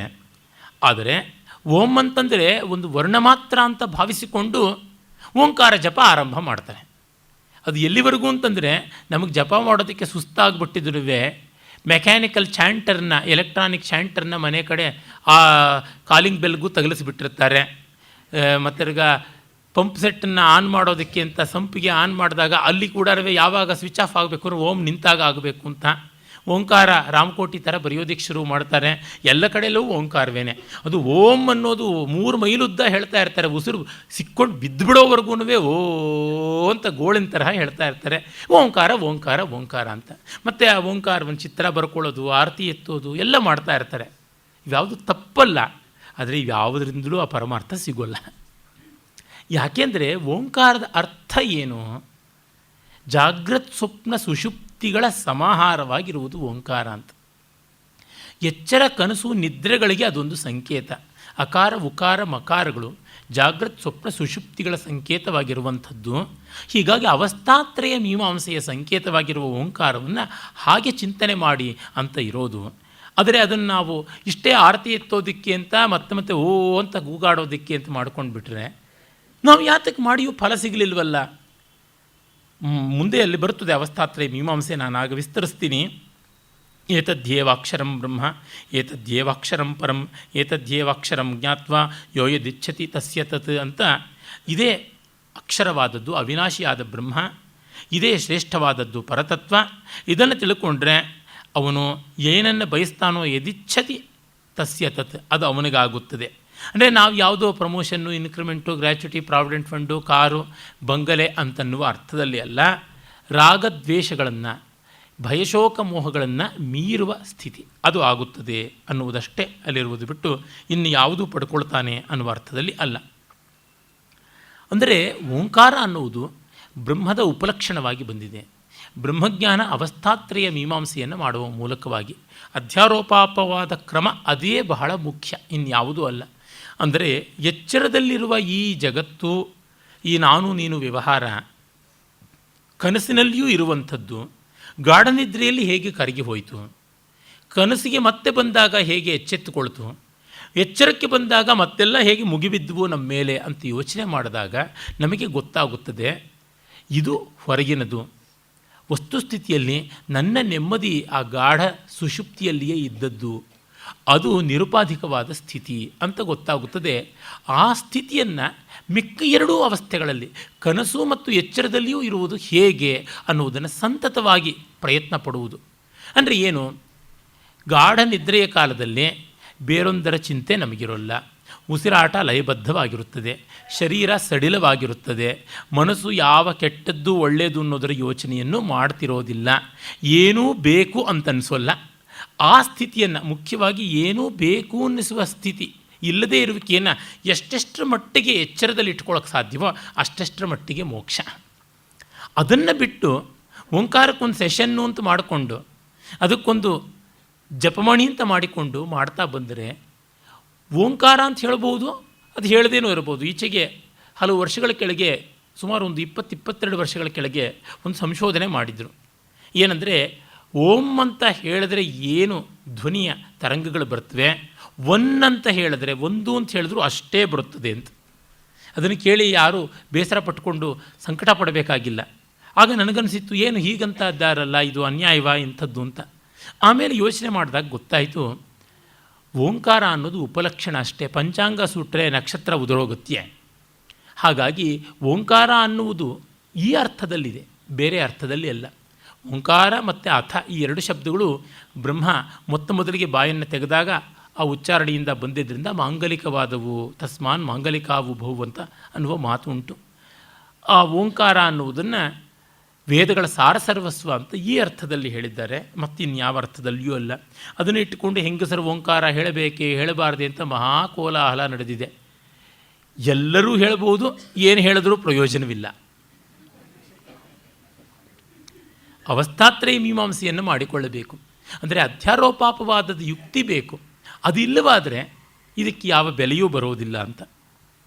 ಸರಳವಾಗಿ ಹೇಳಬೇಕು ಅಂತಂದರೆ, ಒಂದು ದೃಷ್ಟಾಂತದಿಂದ ನಾವು ನೋಡಬೇಕು ಅಂತಂದರೆ, ಒಳ್ಳೆಯ ಅಡುಗೆಯನ್ನು ಮಾಡಿದ ಮೇಲೆ ಅಡುಗೆ ಮನೆಯಿಂದ ಆ ಘಮಲು ಬರ್ತಾ ಇದ್ದರೆ ಮನೆಯಲ್ಲಿದ್ದವರಿಗೆ ತಾನಾಗಿಯೇ ಆಹ್ವಾನ ಬರುತ್ತದೆ.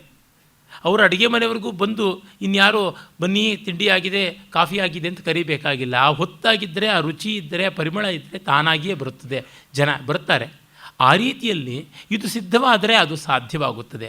ಆದರೆ ಇದು ಸಿದ್ಧವಾಗಲಿಲ್ಲ ಅಂದರೆ ಇನ್ನೊಂದು ಎಂದೂ ಸಾಧ್ಯವಾಗೋದಿಲ್ಲ ಅಂತ ಗೊತ್ತಾಗುತ್ತದೆ. ಹೀಗೆ ಸಾಧನವನ್ನು ಸೂಚ್ಯವಾಗಿ ಮೊದಲಿಗೆ ಹೇಳಿ ಮುಂದೆ ವಿಸ್ತರಿಸ್ತಾನೆ ಯಮ. ಆಮೇಲೆ ಆತ್ಮವಸ್ತುವಿನ ಸ್ವರೂಪವನ್ನು ಹೇಳ್ತಾನೆ. ನ ಜಾಯತೆ ಮ್ರಿಯತೆ ವಾ ವಿಪಶ್ಚಿತ್ ನಾಯಂ ಕುತಶ್ಚಿನ್ನ ಬಭೂವ ಕಶ್ಚಿತ್ ಅಜೋ ನಿತ್ಯ ಶಾಶ್ವತೋಯಂ ಪುರಾಣೋ ನ ಹನ್ಯತೆ ಹನ್ಯಮಾನೇ ಶರೀರೆ. ಇದು ಬಹಳ ಪ್ರಸಿದ್ಧವಾದ ಮಂತ್ರಗಳಲ್ಲಿ ಒಂದು. ಮತ್ತು ಈ ಕ್ರಮ ನೋಡಿದ್ರೆ ಎಷ್ಟೋ ಜನ ಭಗವದ್ಗೀತಾ ರಸಿಕರಿಗೆ ಗೊತ್ತಾಗುತ್ತದೆ, ಕಠೋಪನಿಷತ್ತು ಭಗವದ್ಗೀತೆಗೆ ಎಷ್ಟು ದೊಡ್ಡ ಮಾದರಿಯನ್ನು ಕೊಟ್ಟಿದೆ ಅಂತ. ಅಲ್ಲಿ ಬರ್ತದಲ್ಲ, ಯಯೇನಂ ವೇತ್ತಿ ಹಂತಾರಂ ಯಶ್ಚೈನಂ ಮನ್ಯತೆ ಹತಂ ಉಭೌತೌ ನ ವಿಜಾನೀತೋ ನಾಯಂ ಹಂತಿ ನ ಹನ್ಯತೆ ನ ಜಾಯತೆ ಮ್ರಿಯತೆ ವಾ ಕದಾಚಿತ್ ನಾಯಂ ಭೂತ್ವಾ ಭವಿತಾ ವಾ ನ ಭೂಯಃ ಅಜೋ ನಿತ್ಯ ಶಾಶ್ವತೋಯಂ ಶರೀರೆ ಶಾಶ್ವತೋಯಂ ಪುರಾಣೋ ನ ಹನ್ಯತೆ ಹನ್ಯಮಾನೇ ಶರೀರೆ. ಈ ರೀತಿಯಾಗಿ ಇದೇ ಮಂತ್ರಗಳೇ ಅಲ್ಲಿ ಪುನರುಕ್ತವಾಗ್ತಾ ಇವೆಯಾ ಅನ್ನುವಂತೆ ಗೊತ್ತಾಗುತ್ತದೆ. ಆತ್ಮವಸ್ತುವಿಗೆ ಹುಟ್ಟೂ ಇಲ್ಲ, ಸಾವೂ ಇಲ್ಲ, ಮತ್ತು ಅದು ಯಾವುದರಿಂದಲೂ ಕೂಡ ಹೊರಬಂದದ್ದಲ್ಲ, ಮತ್ತು ಯಾರೂ ಕೂಡ ಅದನ್ನು ನುಂಗಿ ನೊಣೆಯೋದಕ್ಕೆ ಸಾಧ್ಯ ಇಲ್ಲ, ಮತ್ತು ಅದು ಯಾವುದೂ ಒಂದು ರೀತಿಯಲ್ಲಿ ಪ್ರತ್ಯೇಕವಾಗಿ ತಿಳಿಯಲ್ಪಡುವ ವಸ್ತು ಅಂತಲ್ಲ. ಅದು ಅಜ, ಹುಟ್ಟಿಲ್ಲದ್ದು, ಶಾಶ್ವತ, ನಿತ್ಯ. ಮತ್ತು ಈ ನ ಮ್ರಿಯತೆ ಹನ್ಯಮಾನೇ ಶರೀರೆ, ಈ ಸಾಯಿಸಲ್ಪಡುವ ಶರೀರದಲ್ಲಿ ಅದಿದ್ದರೂ ಕೂಡ ಅದು ಸಾಯಿಸಲ್ಪಡದೇ ಇರುವಂಥದ್ದು ಅಂತ.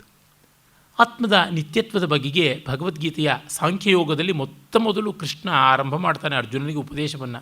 ಇದು ಬಹಳ ಚೆನ್ನಾಗಿದೆ. ಸ್ಟ್ರಾಂಗ್ ಡೋಸನ್ನು ಮೊದಲೇ ಕೊಟ್ಟುಬಿಡೋದು. ಇದು ಅಜಾತಿವಾದ. ಅಜಾತಿವಾದ ಅಂದರೆ ಈ ಜಗತ್ತು ಅನ್ನುವುದು, ಜೀವ ಅನ್ನುವುದು ಹುಟ್ಟಲೇ ಇಲ್ಲ ಅಂದಮೇಲೆ ಈ ಜಗತ್ತಿನ ಬಂಧನ ಅನ್ನೋದನ್ನು ಏನಪ್ಪ ಹೇಳ್ತೀಯಾ ಅಂತ. ಗೌಡಪಾದರದು ಅಜಾತಿವಾದ, ಶಂಕರರ ಪರಮಗುರುಗಳು. ರಮಣ ಮಹರ್ಷಿಗಳು ಪ್ರಖರವಾಗಿ ಅಜಾತಿವಾದವನ್ನೇ ಪ್ರತಿಪಾದನೆ ಮಾಡ್ತಾಯಿದ್ರು. ಅಂದರೆ ಪ್ರಾಬ್ಲಮ್ಮಿಗೆ ಜಗತ್ತಿದೆ ಅಂತ ಅಂದುಕೊಂಡಾಗ ಜಗತ್ತೇ ಇಲ್ಲವಲ್ಲ ಅಂತ ಅನ್ನುವ ಸ್ಥಿತಿಗೆ ತಂದುಕೊಡುವಂಥದ್ದು. ಭಗವದ್ಗೀತೆಯಲ್ಲಿ ಉತ್ತಮೋತ್ತಮ ಅಧಿಕಾರಿ ಅಂತ ಕೃಷ್ಣ ಅರ್ಜುನನ್ನು ಭಾವಿಸಿಕೊಂಡು ಮೊದಲು ಅದನ್ನೇ ಆರಂಭ ಮಾಡ್ತಾನೆ. ಆತ್ಮದ ನಿತ್ಯತ್ವವನ್ನು ಹೇಳ್ತಾನೆ. ನೈನಂ ಛಿಂದಂತಿ ಶಸ್ತ್ರಾಣಿ ನೈನಂ ದಹತಿ ಪಾವಕಃ ನ ಚೈನಂ ಕ್ಲೇದಯತ್ಯಾಪೋ ನ ಶೋಷಯತಿ ಮಾರುತಃ ಅಂತೆಲ್ಲ ಹೇಳಿದ ಮೇಲೂ ಅವನಿಗೆ ಗೊತ್ತಾಗೋದಿಲ್ಲ. ಆಮೇಲೆ ನಿನಗೆ ಕರ್ಮ ಅನಿವಾರ್ಯವಪ್ಪ, ಅದನ್ನು ಮಾಡು ಅಂತ ಹೇಳ್ತಾನೆ. ಕರ್ಮವನ್ನು ಯೋಗವಾಗಿ ಮಾಡಿದಾಗ ಉಂಟಾಗುವ ಶಾಂತಿ ಏನು ಅನ್ನೋದನ್ನು ಸ್ಥಿತಪ್ರಜ್ಞನ ಲಕ್ಷಣದಲ್ಲಿ ಹೇಳ್ತಾನೆ. ಆಮೇಲೆ ಇನ್ನಷ್ಟು ಮತ್ತಷ್ಟು ಗೊಂದಲಗಳು ಬಂದಂತೆ ಮಿಕ್ಕಿದ್ದನ್ನು ಹೇಳ್ತಾ ಬರ್ತಾನೆ. ಅಂದರೆ ಚೇತ್ ಅಂತ ಮತ್ತೆ 10 ಶ್ಲೋಕಗಳಲ್ಲಿ ಇಫ್ ನಾಟ್ ಇಫ್ ಸೋ ಇದನ್ನು ಕಾಯಲಾಗೋಲ್ವಾ, ಇನ್ನೊಂದು ತಗೋ. ನಾವು ಅಂಗಡಿಗೆ ಯಾವುದೋ ಪದಾರ್ಥಗಳನ್ನು ಕೊಳ್ಳೋದಕ್ಕೆ ಹೋದಾಗ ಇದು ತುಂಬ ರೇಟ್ ಆಯಿತು ಅಂದರೆ ಸರಿ ಈ ರೇಂಜಲ್ಲಿ ನೋಡಿ ಅಂತ ಮೇಲಿಂದ ಕೆಳಕ್ಕೆ ಬರ್ತಾ ಹೋಗ್ತಾರಲ್ಲ, ಆ ರೀತಿಯಲ್ಲಿ ಡಿಸ್ಕೌಂಟ್ ಮೇಲೆ ಡಿಸ್ಕೌಂಟು ಕೊಡ್ತಾ ವಿನಾಯಿತಿ ಮೇಲೆ ವಿನಾಯಿತಿಯನ್ನು ಕಲ್ಪಿಸ್ತಾ ಅರ್ಜುನನಿಗೆ ಕೃಷ್ಣ ತತ್ವವನ್ನು ಸುಲಭ ಮಾಡಿಕೊಡ್ತಾನೆ. ಆ ರೀತಿಯಲ್ಲಿಯೇ ಯಮ ಕೂಡ ನಚಿಕೇತನಿಗೆ ಇವನು ಉತ್ತಮೋತ್ತಮ ಅಧಿಕಾರಿ, ಅರ್ಜುನನ ತರಹ ಅಲ್ಲ. ಹಾಗಾಗಿ ನೇರವಾಗಿ ಇದನ್ನು ಹೇಳ್ತಾನೆ, ಅಜಾತಿವಾದವನ್ನು ಹೇಳ್ತಾನೆ. ರಮಣರನ್ನು ಯಾರೋ ಕೇಳಿದ್ರಂತೆ, ನೀವು ಅಜಾತಿವಾದವನ್ನೇ ಹೇಳ್ತೀರಲ್ಲ, ನಾವು ಜೀರ್ಣಿಸಿಕೊಳ್ಳೋದು ಹೇಗೆ ಅಂತ. ಇಲ್ಲ, ಅಧಿಕಾರಿಗಳ ವ್ಯಕ್ತಿತ್ವ ಸ್ಥಿತಿಯನ್ನು ನೋಡಿಕೊಂಡು ಹೇಳ್ತೀನಿ. ಕೆಲವರಿಗೆ ಅಜಾತಿವಾದ, ಇನ್ನು ಕೆಲವರಿಗೆ ದೃಷ್ಟಿ ಸೃಷ್ಟಿವಾದ, ಮತ್ತು ಕೆಲವರಿಗೆ ಸೃಷ್ಟಿ ದೃಷ್ಟಿವಾದ, ಹೀಗೆ ಬೇರೆ ಬೇರೆ ಹಂತ ಉಂಟು ಅಂತ ಇಲ್ಲಿ ಉಪನಿಷತ್ತು ಉತ್ತಮೋತ್ತಮ ಅಧಿಕಾರಿಗಾಗಿರೋದ್ರಿಂದ ಆ ರೀತಿಯಲ್ಲಿಯೇ ಹೇಳುವುದಾಗಿದೆ. ಆಮೇಲೆ ಹೇಳ್ತಾನೆ, ಹಂತಾಚೇನ್ ಮನ್ಯತೆ ಹಂತುಂ ಹತಶ್ಚೇನ್ ಮನ್ಯತೆ ಹತಂ ಉಭೌತೌ ನ ವಿಜಾನೀತೋ ನಾಯಂ ಹಂತಿ ನ ಹನ್ಯತೆ.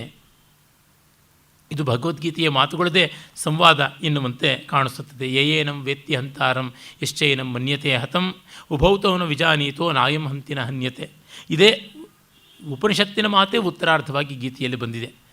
ಕೊಲ್ಲುವವನಾಗಲಿ ಕೊಲ್ಲಲ್ಪಡುವವನಾಗಲಿ ಯಾರಿದ್ದಾರೆ? ಯಾರೂ ಇಲ್ಲ. ಉಭೌತವನ ವಿಜಾನೀತು, ಕೊಲ್ಲುವವನಿಗೂ ಗೊತ್ತಿಲ್ಲ, ಕೊಲ್ಲಿಸಲ್ಪಡುವವನಿಗೂ ಗೊತ್ತಿಲ್ಲ. ಇದು ಕೊಲ್ಲುವಿಕೆಯೂ ಅಲ್ಲ, ಕೊಲ್ಲಿಸಲ್ಪಡುವಿಕೆಯೂ ಅಲ್ಲ, ಎರಡೂ ಅಲ್ಲ ಅಂತ. ಏನು ಹೀಗೆ ಹೇಳ್ತಿದ್ದೀರಲ್ಲ, ನಮ್ಮ ಅನುಭವಕ್ಕೆ ವ್ಯತಿರಿಕ್ತವಾದದ್ದು ಅಂತ. ಇದು ಎಚ್ಚರದ ದೃಷ್ಟಿ, ಗಾಢ ನಿದ್ರೆಯ ದೃಷ್ಟಿಯಿಂದ ನೋಡಿ. ಮತ್ತು ಆತ್ಮ ಅನ್ನುವಂಥದ್ದು ಒಂದು ಹುಟ್ಟಿರುವ ಒಂದು ಸಾವಿರುವ ಸಂಗತಿಯಾಗಿದ್ದರೆ ಆಗ್ತಾ ಇತ್ತು. ಅದು ಅಲ್ಲ. ಅದು ಹೇಗೆ ಹೇಳ್ತೀರಾ? ಒಬ್ಬರನ್ನ ಕೊಂದು ಬಿಟ್ಟರೆ ತಕ್ಷಣವೇ ಜೀವ ಹೋಗುತ್ತದೆ, ಅವ್ರನ್ನ ಸುಟ್ಟೋ ಹೂತೋ ಏನೋ ಮಾಡಿ ಮುಗಿಸ್ತೀವಿ ಕಥೆ, ಮತ್ತು ಅದು ಏನಾಗಬೇಕು ಅಂತ. ನಿಮಗಿಷ್ಟೇ ಬೇಕಾಗಿರೋದು ಶರೀರ ಇಲ್ಲದೇ ಇದ್ದ ಸ್ಥಿತಿಯಲ್ಲಿ ಆತ್ಮ ಇರುತ್ತದೆಯಾ ಅಂತ.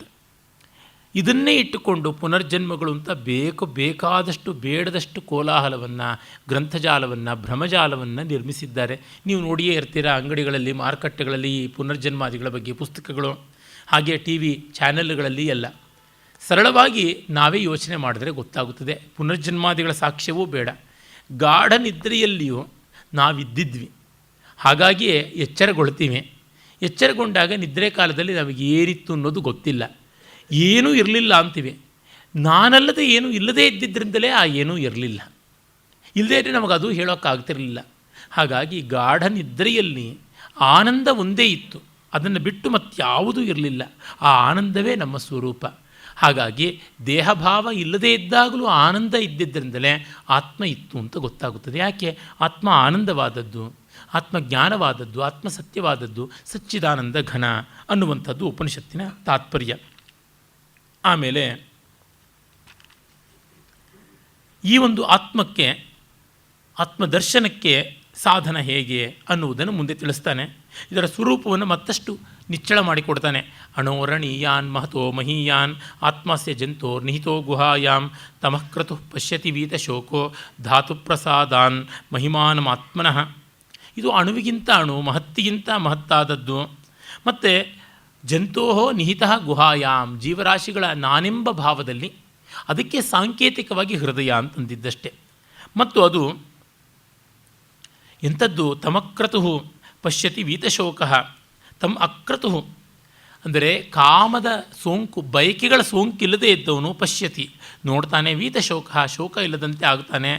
ಧಾತು ಪ್ರಸಾದಾತ್, ಅಂದರೆ ಇಂದ್ರಿಯಗಳ ಪ್ರಸನ್ನತೆಯಿಂದ ಯಾವ ದೇಹ, ಮನಸ್ಸು ಮೊದಲಾದವುಗಳು ತಮ್ಮ ಅಸ್ತಿತ್ವದ ವಿಕಾರವನ್ನು ಕಳ್ಕೊಂಡಾಗ ಈ ಆತ್ಮದ ಮಹಿಮೆಯನ್ನು ಕಾಣ್ತಾನೆ. ತಿಳಿತನ ಮನಸ್ಸಿಗೆ, ಭಾವಕ್ಕೆ ಬಂದಾಗ ಆತ್ಮದರ್ಶನ ಅನ್ನುವ ಮಾತು ನಮಗೆ ಗೊತ್ತಾಗುತ್ತದೆ. ಅಂದರೆ ಅಲ್ಲಿ ಹೇಳ್ತಾ ಇರುವುದು ಇಷ್ಟೇ, ಅದು ಅತ್ಯಂತ ಸೂಕ್ಷ್ಮವೂ ಹೌದು, ಅತ್ಯಂತ ಮಹನೀಯವೂ ದೊಡ್ಡದೂ ಹೌದು. ಇದು ಹೇಗನ್ನಬೇಕು? ನಮಗೆ ಅತ್ಯಂತ ಚಿಕ್ಕದಾದದ್ದು ಹೇಗೆ ಕಣ್ಣಿಗೆ ಅಳತೆಗೆ ಸಿಗೋಲ್ವೋ, ಅತ್ಯಂತ ದೊಡ್ಡದಾದದ್ದು ಅಳತೆಗೆ ಸಿಗೋದಿಲ್ಲ. ಆಕಾಶದ ಆಕಾರವನ್ನು ಏನಂತ ಹೇಳಬಲ್ಲೆವು? ನಮ್ಮ ಕಣ್ಣಿಗೆ ಕಾಣಿಸದ ಪದಾರ್ಥಗಳ ಆಕಾರವನ್ನು ಬೇರೆ ಸೂಕ್ಷ್ಮದರ್ಶಕ ಇತ್ಯಾದಿಗಳು ಇಲ್ಲದೆ ನಾವು ಹೇಗೆ ಹೇಳಬಲ್ಲೆವು? ಸೂಕ್ಷ್ಮದರ್ಶಕಾದಿಗಳಿಗೂ ಸಿಗದೇ ಇರುವಂಥ ಸೂಕ್ಷ್ಮತೆಯೂ ಇದೆಯಲ್ವಾ? ಇದರಿಂದ ನಮಗೆ ಗೊತ್ತಾಗುತ್ತದೆ. ಇಲ್ಲಿ ಈ ಎಕ್ಸ್ಟ್ರೀಮ್ಸಲ್ಲಿ ಕೆಲಸ ಮಾಡೋದಕ್ಕೆ ಕಾರಣ ಅದರ ಅನುಭವನಿಷ್ಠತೆಯೇ, ಮತ್ತಾವುದೂ ಅಲ್ಲ. ರುಚಿಯನ್ನು ನೀವು ಯಾವ ರೀತಿ ಹೇಳ್ತೀರಾ? ಸವಿಯನ್ನು, ಸುಖವನ್ನು ಹೇಗೆ ಕ್ವಾಂಟಿಫೈ ಮಾಡೋದಕ್ಕೆ ಸಾಧ್ಯ? ಖಂಡಿತವಾಗಿ ಕ್ವಾಂಟಿಫೈ ಮಾಡೋದಕ್ಕೆ ಸಾಧ್ಯವಾಗೋಲ್ಲ. ನಾವು ಏನು ಮಾಡ್ಕೊಂಡು ಬಿಡ್ತೀವಿ, ಎಲ್ಲಕ್ಕೂ ವ್ಯವಸ್ಥಿತವಾದ ರೀತಿಯಲ್ಲಿ ಚೌಕಟ್ಟು ಹಾಕಿ ಘನೀಭವಿಸಿ ಕೊಡ್ತೀವಿ ಅಂತ ಅಂದ್ಕೋತೀವಿ. ಅದು ಅಲ್ಲ. ಕಾರಣ ಇಷ್ಟೇ, ಅದು ಸಂವೇದನೆಗೆ ಸಂಬಂಧಪಟ್ಟದ್ದು. ಸಂವೇದನೆಗೆ ಸಂಬಂಧಪಟ್ಟದ್ದನ್ನು ನಾವು ಎಷ್ಟೇ ಪ್ರಯತ್ನ ಪಟ್ಟರೂ ಮಾತುಗಳಲ್ಲಿಯೋ ರಚನೆಗಳಲ್ಲಿಯೋ ಕ್ರೋಢೀಕರಿಸೋದಕ್ಕೆ ಆಗೋಲ್ಲ. ಅದರಿಂದಲೇ ಮುಂದೆ ಹೇಳ್ತಾನೆ ಯಮ, ಯದ್ಯಪಿ ದುರ್ವಿಜ್ಞೇಯ ಅಯಂ ಆತ್ಮ ತಥಾಪಿ ಉಪಾಯೇನ ಸಂವಿಜ್ಞೇಯ ಇತ್ಯಾಹ ಅಂತ ಭಾಷ್ಯಕಾರರು ಹೇಳ್ತಾರೆ. ನಾಯಮಾತ್ಮ ಪ್ರವಚನೇನ ಲಭ್ಯ ನ ಮೇಧಯ ನ ಬಹುನಾ ಶ್ರುತೇನ ಯಮೈವೇಶ ವೃಣುತೆ ತೇನೇವ ಲಭ್ಯ ತಸ್ಯೇಷ ಆತ್ಮ ವಿವೃಣತೆ ತನೂಗಂ ಸ್ವಾಂ ನ ಅಯಂ ಆತ್ಮ ಪ್ರವಚನೇನ ಲಭ್ಯ. ನನ್ನಂಥವರಿಗೆ ದೊಡ್ಡ ಎಚ್ಚರಿಕೆ. ಈ ಆತ್ಮವು ಪ್ರವಚನದಿಂದ, ಭಾಷಣ ಮಾಡುವಿಕೆಯಿಂದ ಸಿಗುವಂಥದ್ದು ಅಲ್ಲ. ಅಂದರೆ ಪ್ರವಚನ ಅನ್ನುವುದಕ್ಕೆ ಮಾತನಾಡುವುದು, ಓದುವುದು ಇತ್ಯಾದಿ ಎಲ್ಲ. ತುಂಬ ಓದಿಕೊಂಡಿದ್ದಾರೆ, ತುಂಬ ತಿಳ್ಕೊಂಡಿದ್ದಾರೆ ಅಂತ ಅವ್ರ ಕಾಲಿಗೆ ಬೀಳ್ತೀವಿ. ಅವರು ಜ್ಞಾನಿಗಳಾಗಿಲ್ಲದೇ ಇರಬಹುದು. ಹಾಗಾಗಿ ನಾನು ಬಂದಾಗ ಎದ್ದು ನಿಲ್ಲಬೇಡಿ ಅಂತ ಹೇಳೋದು ಇದು ಮುಖ್ಯ ಕಾರಣ. ನಾನು ನಿಮಗಿಂತ ಒಂದು 10 ಗಂಟೆ ಮುಂಚೆ ಈ ಪುಸ್ತಕ ತಿರುವು ಹಾಕ್ಕೊಂಡು ಬಂದಿರಬಹುದು. ನಿಮಗೆ ಈ ಮಾತುಗಳ ಕಿವಿಗೆ ಬೀಳೋದಕ್ಕಿಂತ ಒಂದು 2 ದಿವಸ ಮುಂಚೆ ನಾನು ಇದನ್ನು ನನ್ನ ಮನಸ್ಸಲ್ಲಿ ಓದಿಕೊಂಡಿರ್ಬೋದು. ಅಷ್ಟು ಬಿಟ್ಟರೆ ಇನ್ನು ಯಾವ ದೊಡ್ಡ ವ್ಯತ್ಯಾಸ ಇರೋದಕ್ಕೆ ಸಾಧ್ಯ. ನಮ್ಮಲ್ಲಿ ಅದೊಂದು ಭ್ರಮೆ ಉಂಟು, ವೇದಿಕೆ ಏರಿದವರೆಲ್ಲ ಬ್ರಹ್ಮಜ್ಞಾನಿಗಳು ಅಂತ. ಖಂಡಿತ ಅಲ್ಲ. ಹಾಗಾಗಿ ಸಲ್ಲದ ಕಡೆಗೆ ಗೌರವವನ್ನು ಕೊಟ್ಟು ಇಲ್ಲದ ಪ್ರಮಾದವನ್ನು ಉಂಟು ಮಾಡೋದು ಬೇಡ ಅಂತ. ಒಂದು ಟೇಪ್ ರೆಕಾರ್ಡ್ರ್ ಕೆಲಸ ಮಾಡ್ತೀನಿ. ಅದು ಬಹಳ ಎಫಿಷಿಯೆಂಟ್ ಟೇಪ್ ರೆಕಾರ್ಡ್ರಲ್ಲ. ಅಲ್ಲಿ ಇಲ್ಲಿ ಅಷ್ಟಷ್ಟು ಕಿತ್ತೋಗ್ತಾ ಇರುತ್ತೆ, ಎರೇಸ್ ಆಗಿಬಿಟ್ಟಿರುತ್ತೆ. ಆ ಥರದ್ದು ಸ್ಪೀಡ್ ಸರಿಯಾಗಿರೋದಿಲ್ಲ. ಮೋಟ್ರದು ಗುಯ್ ಅಂತ ಶಬ್ದ ಬರ್ತಾ ಇರ್ತದೆ, ಕೀರ್ಲಾಗಿ ಎಳ್ಕೊಂಡು ಹೋಗೋ ತರಹ ಆಗ್ತಾ ಇರ್ತದೆ. ಆ ಮಟ್ಟದ್ದಷ್ಟೇ. ನ ಮೇಧಯ ನ ಬಹುನಾ ಶ್ರುತೇನ. ಎಷ್ಟು ಬುದ್ಧಿವಂತಿಕೆ, ಜಾಣತನ, ಶ್ರುತೇನ ಅಂದರೆ ಕೇಳ್ಮೆ ಇತ್ಯಾದಿಗಳಿಂದ ಅಲ್ಲ. ನಾನು 70 ವರ್ಷದಿಂದ ವೇದಪಾರಾಯಣ ಕೇಳಿದ್ದೀನಿ ಅಂದರೆ ಇನ್ನೂ 20 ವರ್ಷ ಕೇಳಿ ಏನಾಗ್ಬೋದು ಮಹಾ? ಏನೂ ಆಗೋದಿಲ್ಲ. ಅಂದರೆ ತುಂಬ ಜನ ಸೀನಿಯಾರಿಟಿ ಅಂತ ಅಂದ್ಕೊಂಡು ಬಿಡ್ತಾರೆ. ಡಿ ವಿ ಜಿಯವರ ಸುಪುತ್ರ ಬಿ ಜಿ ಎಲ್ ಸ್ವಾಮಿಯವರು ಸೀನಿಯಾರಿಟಿ ಅನ್ನೋದು ಯಾವ ಅಲೌಕಿಕವಾದಂಥ ಇಂದ್ರಜಾಲ ಅಂದರೆ, ಸೀನಿಯಾರಿಟಿ ಅನ್ನೋದು 30 ವರ್ಷದ ಕತ್ತೆಯನ್ನು 31ನೇ ವರ್ಷಕ್ಕೆ ಉಚ್ಚೈಶ್ರವಸ್ಸನ್ನಾಗಿ ಮಾಡುತ್ತದೆ ಅಂತ ಅವರು ಗೇಲಿ ಮಾಡ್ತಾಯಿದ್ರು. ಹಾಗಾಗೋಲ್ಲ, ಆ ಥರ ಇಲ್ಲ. ತುಂಬ ಜನಕ್ಕೆ ಒಂದು ವಿಶ್ವಾಸ ಉಂಟು, ನಾವು ಬುದ್ಧಿವಂತರು, ಏನೆಲ್ಲ physics, chemistry, mathematics, computer science ಅರ್ಥ ಮಾಡಿಕೊಂಡಿದ್ದೀವಿ, ಈ ಜುಜುಬಿ 4 ಉಪನಿಷತ್ ಮಂತ್ರಗಳು ಅರ್ಥವಾಗೋಲ್ವಾ ಅಂತ. ಈ ಉಪನಿಷತ್ ಮಂತ್ರಗಳು ಅರ್ಥ ಅಲ್ಲ, ಅನುಭವ ಆಗಬೇಕು. ಈಗ ಸಿಹಿ ಅಂತಂದರೆ ಸಕ್ಕರೆ ಅಂತ ಅರ್ಥ, ಸಕ್ಕರೆ ಅಂತಂದರೆ ಗ್ಲೂಕೋಸ್ ಅಂತ ಅರ್ಥ, ಗ್ಲೂಕೋಸ್ ಅಂದರೆ ಸೂಕ್ರೋಸ್ ಅಂತ ಅರ್ಥ. ಹಾಗಂತಂದರೆ C6H12O6, C12H24, H24O12 ಅಂತ ಹೀಗೆ ಅಂದ್ಬಿಟ್ರೆ ಏನು? ಶಬ್ದಗಳಷ್ಟೇ ಉದುರಿದ್ದು, ಸವಿಯ ಅನುಭವ ಆಯಿತೇ ಇಲ್ಲ. ಈ ಒಂದು ಅಂಶದಲ್ಲಿ ಹೇಳ್ತಾ ಇದ್ದಾರೆ ಅದು ಈ ಥರ ಅಲ್ಲ ಅಂತ. ಅದರಿಂದಲೇ ನಾವು ವೇದಾಂತ ಪ್ರವಚನಕಾರರನ್ನ, ವೇದಾಂತ ಗ್ರಂಥರಚನಾಕಾರರನ್ನ ಜ್ಞಾನಿಗಳು ಅಂತ ಭಾವಿಸಿದರೆ ಅಪಾಯ. ಆದರೆ ಅವರನ್ನು ಉಪೇಕ್ಷೆ ಮಾಡಬೇಕಾಗಿಲ್ಲ. ಅಷ್ಟು ಮಾತ್ರ ತಿಳಿಸಿಕೊಡ್ತಾರೆ ವಿಷಯವನ್ನು. ವೈದ್ಯ ನಮಗೆ ಔಷಧ ಕೊಡಬಲ್ಲನೇ ಹೊರತು ಆರೋಗ್ಯ ಕೊಡಬಲ್ಲನ ಅಲ್ಲ. ಮತ್ತು ಅವನಿಗೆ ಆರೋಗ್ಯ ವೈದ್ಯಶಾಸ್ತ್ರವನ್ನು ಓದಿದ್ರಿಂದ ಬಂದುಬಿಡುತ್ತದೆಯಾ? ಎಷ್ಟು ಜನ ವೈದ್ಯರು ಪೇಷಂಟ್ಗಳಿಗಿಂತ ಪೇಷಂಟ್ಗಳಾಗಿರ್ತಾರೆ. ಅವರು ಇನ್ನೊಬ್ಬ ವೈದ್ಯರ ಹತ್ರ ಹೋಗ್ತಾ ಇರ್ತಾರೆ, ತಾವೇ ಸ್ವಯಂ ವೈದ್ಯ ಮಾಡಿಕೊಳ್ಳೋದು ಕೆಲವೊಮ್ಮೆ ಆಗೋದಿಲ್ಲ. ಹಾಗಿದ್ದಾಗ ಆ ಶಾಸ್ತ್ರ ವ್ಯಾಸಂಗದಿಂದ ಈ ಪರಿಹಾರ ಆಗುತ್ತದೆ ಅಂದರೆ, ಒಬ್ಬರು ಸಂಗೀತ ವಿದ್ವಾಂಸರು ಸಪ್ತಸ್ವರ ಸ್ವಾಹಾಕಾರ ಹೋಮ ಮಾಡಿದ್ರು. ನಿಮ್ಮ ಅಪಸ್ವರಗಳೆಲ್ಲ ಹೊರಟೋಗ್ಬಿಡುತ್ತೆ, ಷಡ್ಜಾಯ ಸ್ವಾಹ, ಷಡ್ಜಾಯೇ ದನ್ನಮಮ, ಪಂಚಮಾಯ ಸ್ವಾಹ, ಪಂಚಮಾಯೇ ದನ್ನಮಮ ಅಂತ ಮಾಡಿ ಅಂತ. ಯಾವ ಸ್ವರಗಳು ಇಂಪ್ರೂವ್ ಆಗೋದಿಲ್ಲ. ಏನೋ ಪುಣ್ಯ ಅಂದರೆ ಪುಣ್ಯ ಬಂದಿರಬಹುದು. ಆ ಪುಣ್ಯ ಯಾವ ಜನ್ಮದಲ್ಲೋ ಯಾವ ಸ್ವರವನ್ನು ಪಲಕಿಸೋದಕ್ಕೆ ಆಗಿರ್ಬೋದು ಶ್ರದ್ಧೆ ಇದ್ದರೆ. ಆದರೆ ಈ ಜನ್ಮದಲ್ಲಂತೂ ಏನೂ ಇಂಪ್ರೂವ್ಮೆಂಟ್ ಇಲ್ಲ. ಈ ಆಹುತಿಯನ್ನು ಕೊಡುವಾಗ ಕೂಗಿ ಕೂಗಿ ಆ ಹೊಗೆ ಸುತ್ತಕೊಂಡು ಗಂಟ್ಲಲ್ಲಿ ಇನ್ನೂ ಅಪಸ್ವರ ಬರೋದಕ್ಕೆ ಸಾಧ್ಯತೆ ಜಾಸ್ತಿ ಇರ್ಬೋದು.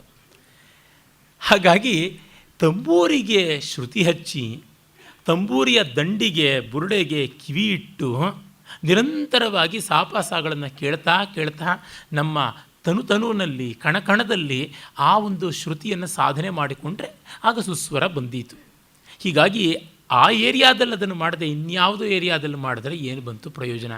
ಯಾವನೋ ಒಬ್ಬ ಹುಡುಕ್ತಾ ಇದ್ದಂತೆ, ಏನಪ್ಪ ಹುಡುಕ್ತಾ ಇದ್ದಾರೆ? ಉಂಗುರ ಹುಡುಕ್ತಾ ಇದ್ದೀನಿ ಅಂತ. ಎಲ್ಲಿ ಬಿತ್ತು ಇಷ್ಟು ನಿಚ್ಚಳವಾಗಿ ಬೆಳಕಿದೆಯಲ್ಲ, ಕಾಣಿಸ್ತಾ ಇಲ್ವಲ್ಲ ಅಂದರೆ, ಇಲ್ಲ ಅಲ್ಲಿ ಬಿದ್ದಿದ್ದು ಅಂತ. ಮತ್ತು ಅಲ್ಲಿ ಯಾಕಪ್ಪ ಹುಡುಕ್ತಿಲ್ಲ ಅಂದರೆ, ಅಲ್ಲಿ ಕತ್ತಲಿದೆ, ಅದಕ್ಕೆ ಬೆಳಕಿದ್ದ ಜಾಗದಲ್ಲಿ ಹುಡುಕ್ತಾ ಇದ್ದೀನಿ ಅಂದನಂತೆ. ಈ ತರಹ ಆಗಿಬಿಡುತ್ತದೆ. ಹೀಗಾಗಿ ಇವೆಲ್ಲ ದಿಗ್ಮಾತ್ರ ದರ್ಶಕಗಳಷ್ಟೇ, ಕ್ರಿಯಾತ್ಮಕವಾಗಿ ಏನೂ ಅಲ್ಲ, ಜ್ಞಾಪಕ ಮಾತ್ರವಾದದ್ದು.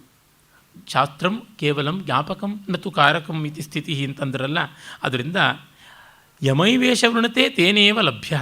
ಈ ಆತ್ಮ ಯಾವ ವ್ಯಕ್ತಿಯನ್ನು ಬಯಸುತ್ತದೆಯೋ ಅವರಿಗೆ ಸಿಗುತ್ತದೆ, ಬೇರೆಯವರಿಗೆ ಅಲ್ಲ ಅಂತ. ಅಂದರೆ ಆತ್ಮವಸ್ತು ಯಾರನ್ನು ಇಷ್ಟಪಡುತ್ತದೆಯೋ ಅವರಿಗೆ ಅಂತ ಒಂದು ಅರ್ಥವನ್ನು ಮಾಡ್ತಾರೆ. ಏಷ ಯಮೈವ ವೃಣತೆ, ಆತ್ಮ ಯಾವುದನ್ನು ಬಯಸುತ್ತದೆ ಅಂತ. ಇದು ದೈವಾನುಗ್ರಹ ಮತ್ತೊಂದು ಮಗದೊಂದು ಅಂತ ಹೇಳೋದು. ಆದರೆ ವಸ್ತುತಃ ಏಷ ಯಮೈವ ವೃಣತೆ ತೇನ ಲಭ್ಯ, ಯಮೈವ ಆತ್ಮವೊಂದನ್ನೇ ಬಿಟ್ಟು ಮತ್ತೆ ಇನ್ಯಾವುದನ್ನೂ ಅಲ್ಲ ಅಂತಾನೋ ಅವನಿಗೆ ಮಾತ್ರ ಸಿಗತಕ್ಕಂಥದ್ದು. ಅಂದರೆ ಆತ್ಮ ನಮಗಾಗಿ ಏನೋ ಪ್ರಯತ್ನ ಮಾಡೋಲ್ಲ, ನಾವದಕ್ಕಾಗಿ ಪ್ರಯತ್ನ ಮಾಡಬೇಕು. ಅಂದರೆ ಸುಖಕ್ಕೆ, ಶಾಂತಿಗೆ, ನೆಮ್ಮದಿಗೆ ನಾವು ಪ್ರಯತ್ನ ಮಾಡಬೇಕು, ಅದೇನು ಪ್ರಯತ್ನ ಮಾಡೋಲ್ಲ. ಯಮೈವೇಶ ವೃಣತೆ ತೇನೇವ ಲಭ್ಯ, ಅವರಿಗೆ ಮಾತ್ರ ಸಿಗುವಂಥದ್ದು. ತಸ್ಯೇಷ ಆತ್ಮ ವಿವೃಣತೆ ತನೂಗಮಿ ಸ್ವಾಂ, ಅಂಥವರಿಗೆ ಆತ್ಮ ತಾನಾಗಿ ತೋರಿಸುತ್ತದೆ. ಅಂದರೆ ನಾವು ಅದರ ಆಭಿಮುಖ್ಯವನ್ನು ಬೆಳೆಸಿಕೊಂಡ್ರೆ ಅದು ನಮಗೆ ತಂದುಕೊಡುತ್ತದೆ ಆ ಶಾಂತಿಯನ್ನು, ಆ ಸಮಾಧಾನವನ್ನು. ಅದಕ್ಕಾಗಿ ಆ ದಿಕ್ಕಿನಲ್ಲಿ ನಾವು ಪ್ರಯತ್ನ ಪಡಬೇಕು. ಆ ದಿಕ್ಕಿನಲ್ಲಿ ಪ್ರಯತ್ನ ಪಡೋದಕ್ಕೆ ಇವೆಲ್ಲ ದಾರಿಯಲ್ಲ. ನಾನು ಉಪನಿಷತ್ತನ್ನು ಪ್ರತಿನಿತ್ಯವೂ ಪಾರಾಯಣ ಮಾಡ್ತೀನಿ, ಅದನ್ನು ರಾಮಕೋಟಿ ಥರ ಬರೆದಿದ್ದೀನಿ. ಅದರಿಂದ ಏನು, ಒಂದು ಮಟ್ಟಕ್ಕೆ ನಮಗೆ ಸಮಾಧಾನ ಸಿಗಬಹುದು. ಈಗ ಡಾಕ್ಟ್ರ್ ಹತ್ರ ಹೋಗಿ ಔಷಧ ತಗೊಂಡಿದ್ದಕ್ಕೆ ಒಂದು ಮಟ್ಟದ ಸ್ವಾಸ್ಥ್ಯ ಕುದುರದೇ ಇಲ್ಲ, ಆದರೆ ಅದು ರೋಗದ ಉಪಶಮನವೇ ಹೊರತು ಸಂಪೂರ್ಣ ಆರೋಗ್ಯ ಅಂತಲ್ಲ. ಸಂಪೂರ್ಣ ಆರೋಗ್ಯ ಅನ್ನೋದು ದೇಹ ಧಾತುಗಳಿಂದ, ಅಗ್ನಿಕಾರ್ಯದಿಂದ, ಎಲ್ಲದರಿಂದಲೂ ಸಮತ್ವವನ್ನು ಪಡೆದಾಗ ಮಾತ್ರ. ಆ ರೀತಿಯಲ್ಲೇ ಇಲ್ಲಿ ನಾವು ಕಾಣಬೇಕು, ಅದನ್ನು ಹೇಳ್ತಾ ಇದ್ದಾರೆ.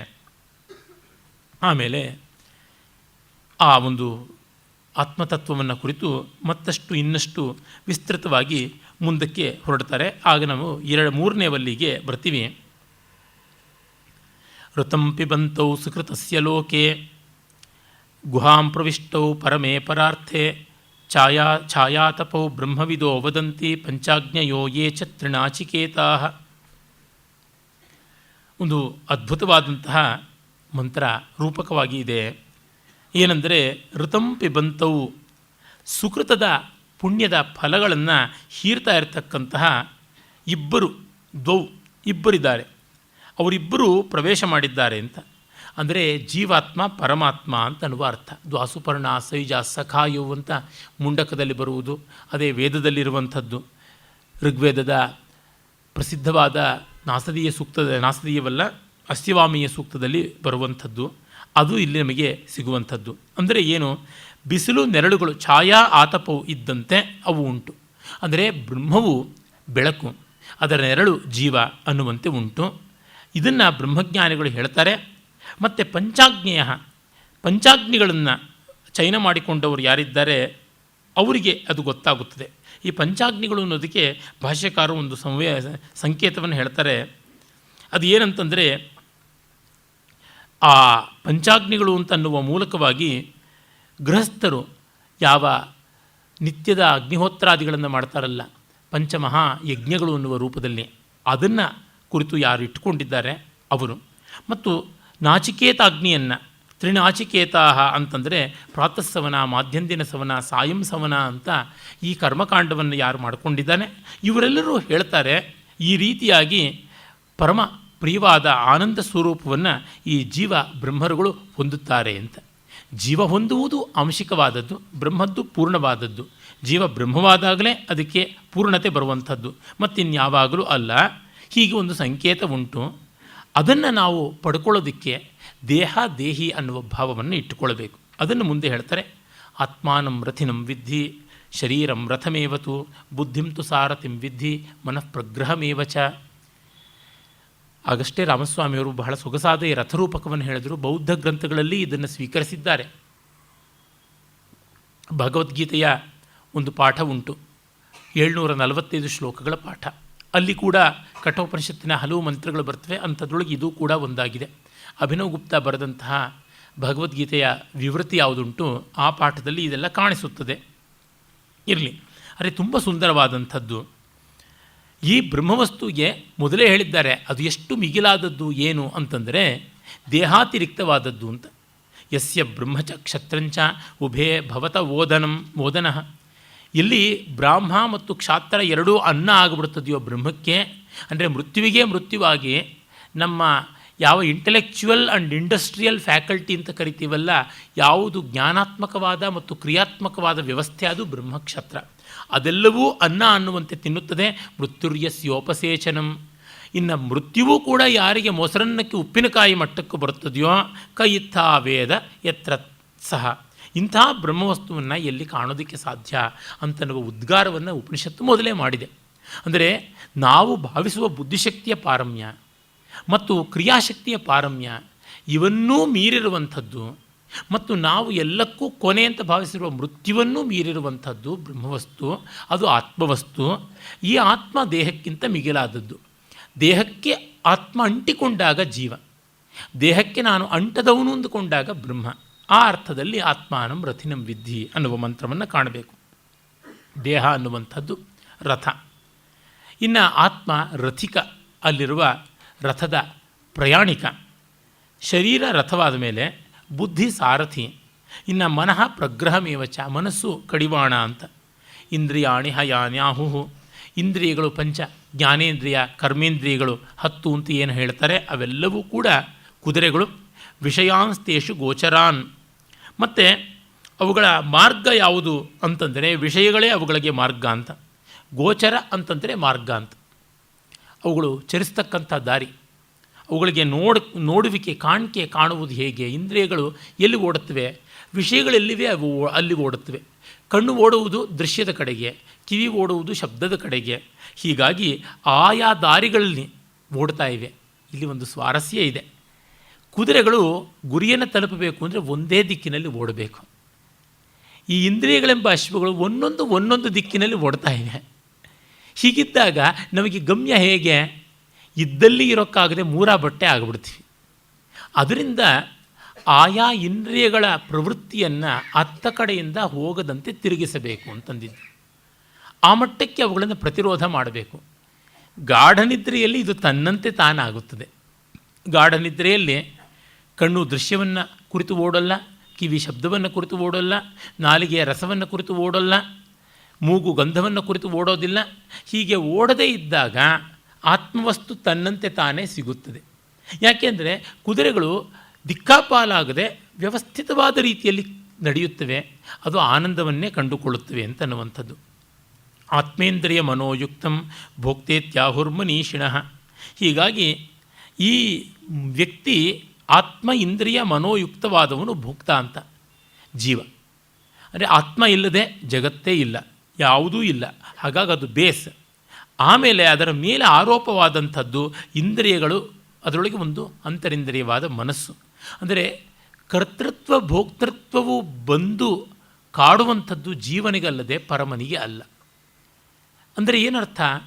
ಗಾಢನಿದ್ರೆಯಲ್ಲಿ ಬ್ರಹ್ಮವೇ ಆದವನು, ಎಚ್ಚರದಲ್ಲಿ ಅದಾಗದೇ ಇರೋದಕ್ಕೆ ಕಾರಣ ಇವುಗಳ ಕಾಡುವಿಕೆ ಅನ್ನುವಂಥದ್ದನ್ನು ಹೇಳಿ ಈ ರಥರೂಪಕವನ್ನು ಬಹಳ ಸೊಗಸಾಗಿ ಹೇಳ್ತಾ ಇದ್ದಾನೆ. ಅಲ್ಲಿ ಸತ್ಫಲ ದುಷ್ಫಲ ಇತ್ಯಾದಿ ಕರ್ಮಫಲವನ್ನು ಅನುಭವಿಸುವಂಥ ಸಂಸಾರಿಯಾಗಿ ರಥಿಕ ಕಾಣಿಸ್ತಾನೆ. ಇನ್ನು ಕಡಿವಾಣ ಅದು ಮನಸ್ಸು ಪ್ರಗ್ರಹ. ಸಂಕಲ್ಪ ವಿಕಲ್ಪ ದ್ವಂದ್ವಗಳುಂಟು. ಸಂಕಲ್ಪ ಮಾಡಿದರೆ ಕಡಿವಾಣ ಎಳೆಯುತ್ತದೆ, ವಿಕಲ್ಪ ಮಾಡಿದರೆ ಕಡಿವಾಣವನ್ನು ಸಡಲಿ ಬಿಡುತ್ತದೆ. ಈ ರೀತಿಯಾಗಿ ಆಗುತ್ತದೆ. ನಾವು ಕಡೆಯಲ್ಲಿ ಮಾಡಬೇಕಾದದ್ದು ಇಷ್ಟೇ, ಕರ್ತೃತ್ವ ಭೋಕ್ತೃತ್ವಗಳನ್ನು ಒಂದು ಸ್ವಲ್ಪ ಪಕ್ಕಕ್ಕಿಡುವುದು. ಆ ಕ್ಷಣಕಾಲ I am not a party to it, where are my stakes ಅಂತ ಯೋಚನೆ ಮಾಡೋದು. ನಾವು ಸದಾಕಾಲವೂ ಅಲ್ಲಿರೋದರಿಂದ ಅಶಾಂತಿ ಹೆಚ್ಚಾಗುತ್ತದೆ ಅಂತ. ಒಂದು ಕ್ಷಣ ಸ್ವಲ್ಪ ಆಚೆಗೆ ಬಂದರೆ ನಮಗೆ ಆ ಮಟ್ಟಕ್ಕೆ ಸಮಾಧಾನ ಸಿಕ್ತು. ನಿದ್ರೆಯಲ್ಲಿ ಆ ಸಮಾಧಾನ ಸಿಕ್ಕು ಎಚ್ಚರದ ಪ್ರಫುಲ್ಲತೆ ಯಾಕೆ ಬರುತ್ತದೆ? ಸ್ಟೇಕ್ಸ್ ಇಲ್ಲದ ಸ್ಥಿತಿ ಒಂದಷ್ಟು ಹೊತ್ತು ಇದ್ದಿದ್ದರಿಂದಲೇ ತಾನೆ. ನಿದ್ರೆ ಏನಾದರೂ ಮನುಷ್ಯನಿಗೆ ಇಲ್ಲದೇ ಇದ್ದಿದ್ದರೆ ಅವನಿಗೆ ಖಂಡಿತ ವಿಶ್ರಾಂತಿ ಬರ್ತಾ ಇರಲಿಲ್ಲ.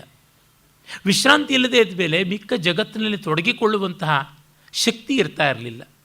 ಹೀಗಾಗಿ ಜಗತ್ತು ನಮ್ಮ ಪಾಲಿಗೆ ರಸ್ಯವಾಗಿ ಉಳಿಯುವುದಿದ್ದರೆ ಅದು ಜಗತ್ತಿನಿಂದ ದೂರ ಹೋದ ಕಾಲದಲ್ಲಿಯೇ. ಯಾಕೆಂದರೆ that energises, that vitalises us for this worldly experience.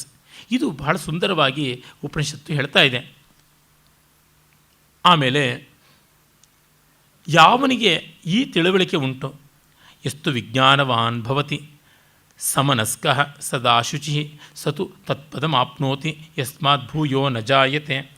ಇದನ್ನು ಅರ್ಥ ಮಾಡಿಕೊಂಡವನು ಆ ಮನಸ್ಸಿನ ಹತೋಟಿಯನ್ನು ತಾನು ಸಾಧಿಸಿಕೊಂಡು ಆ ವಿಜ್ಞಾನ ಅನುಭವಜನ್ಯವಾದ ಜ್ಞಾನ.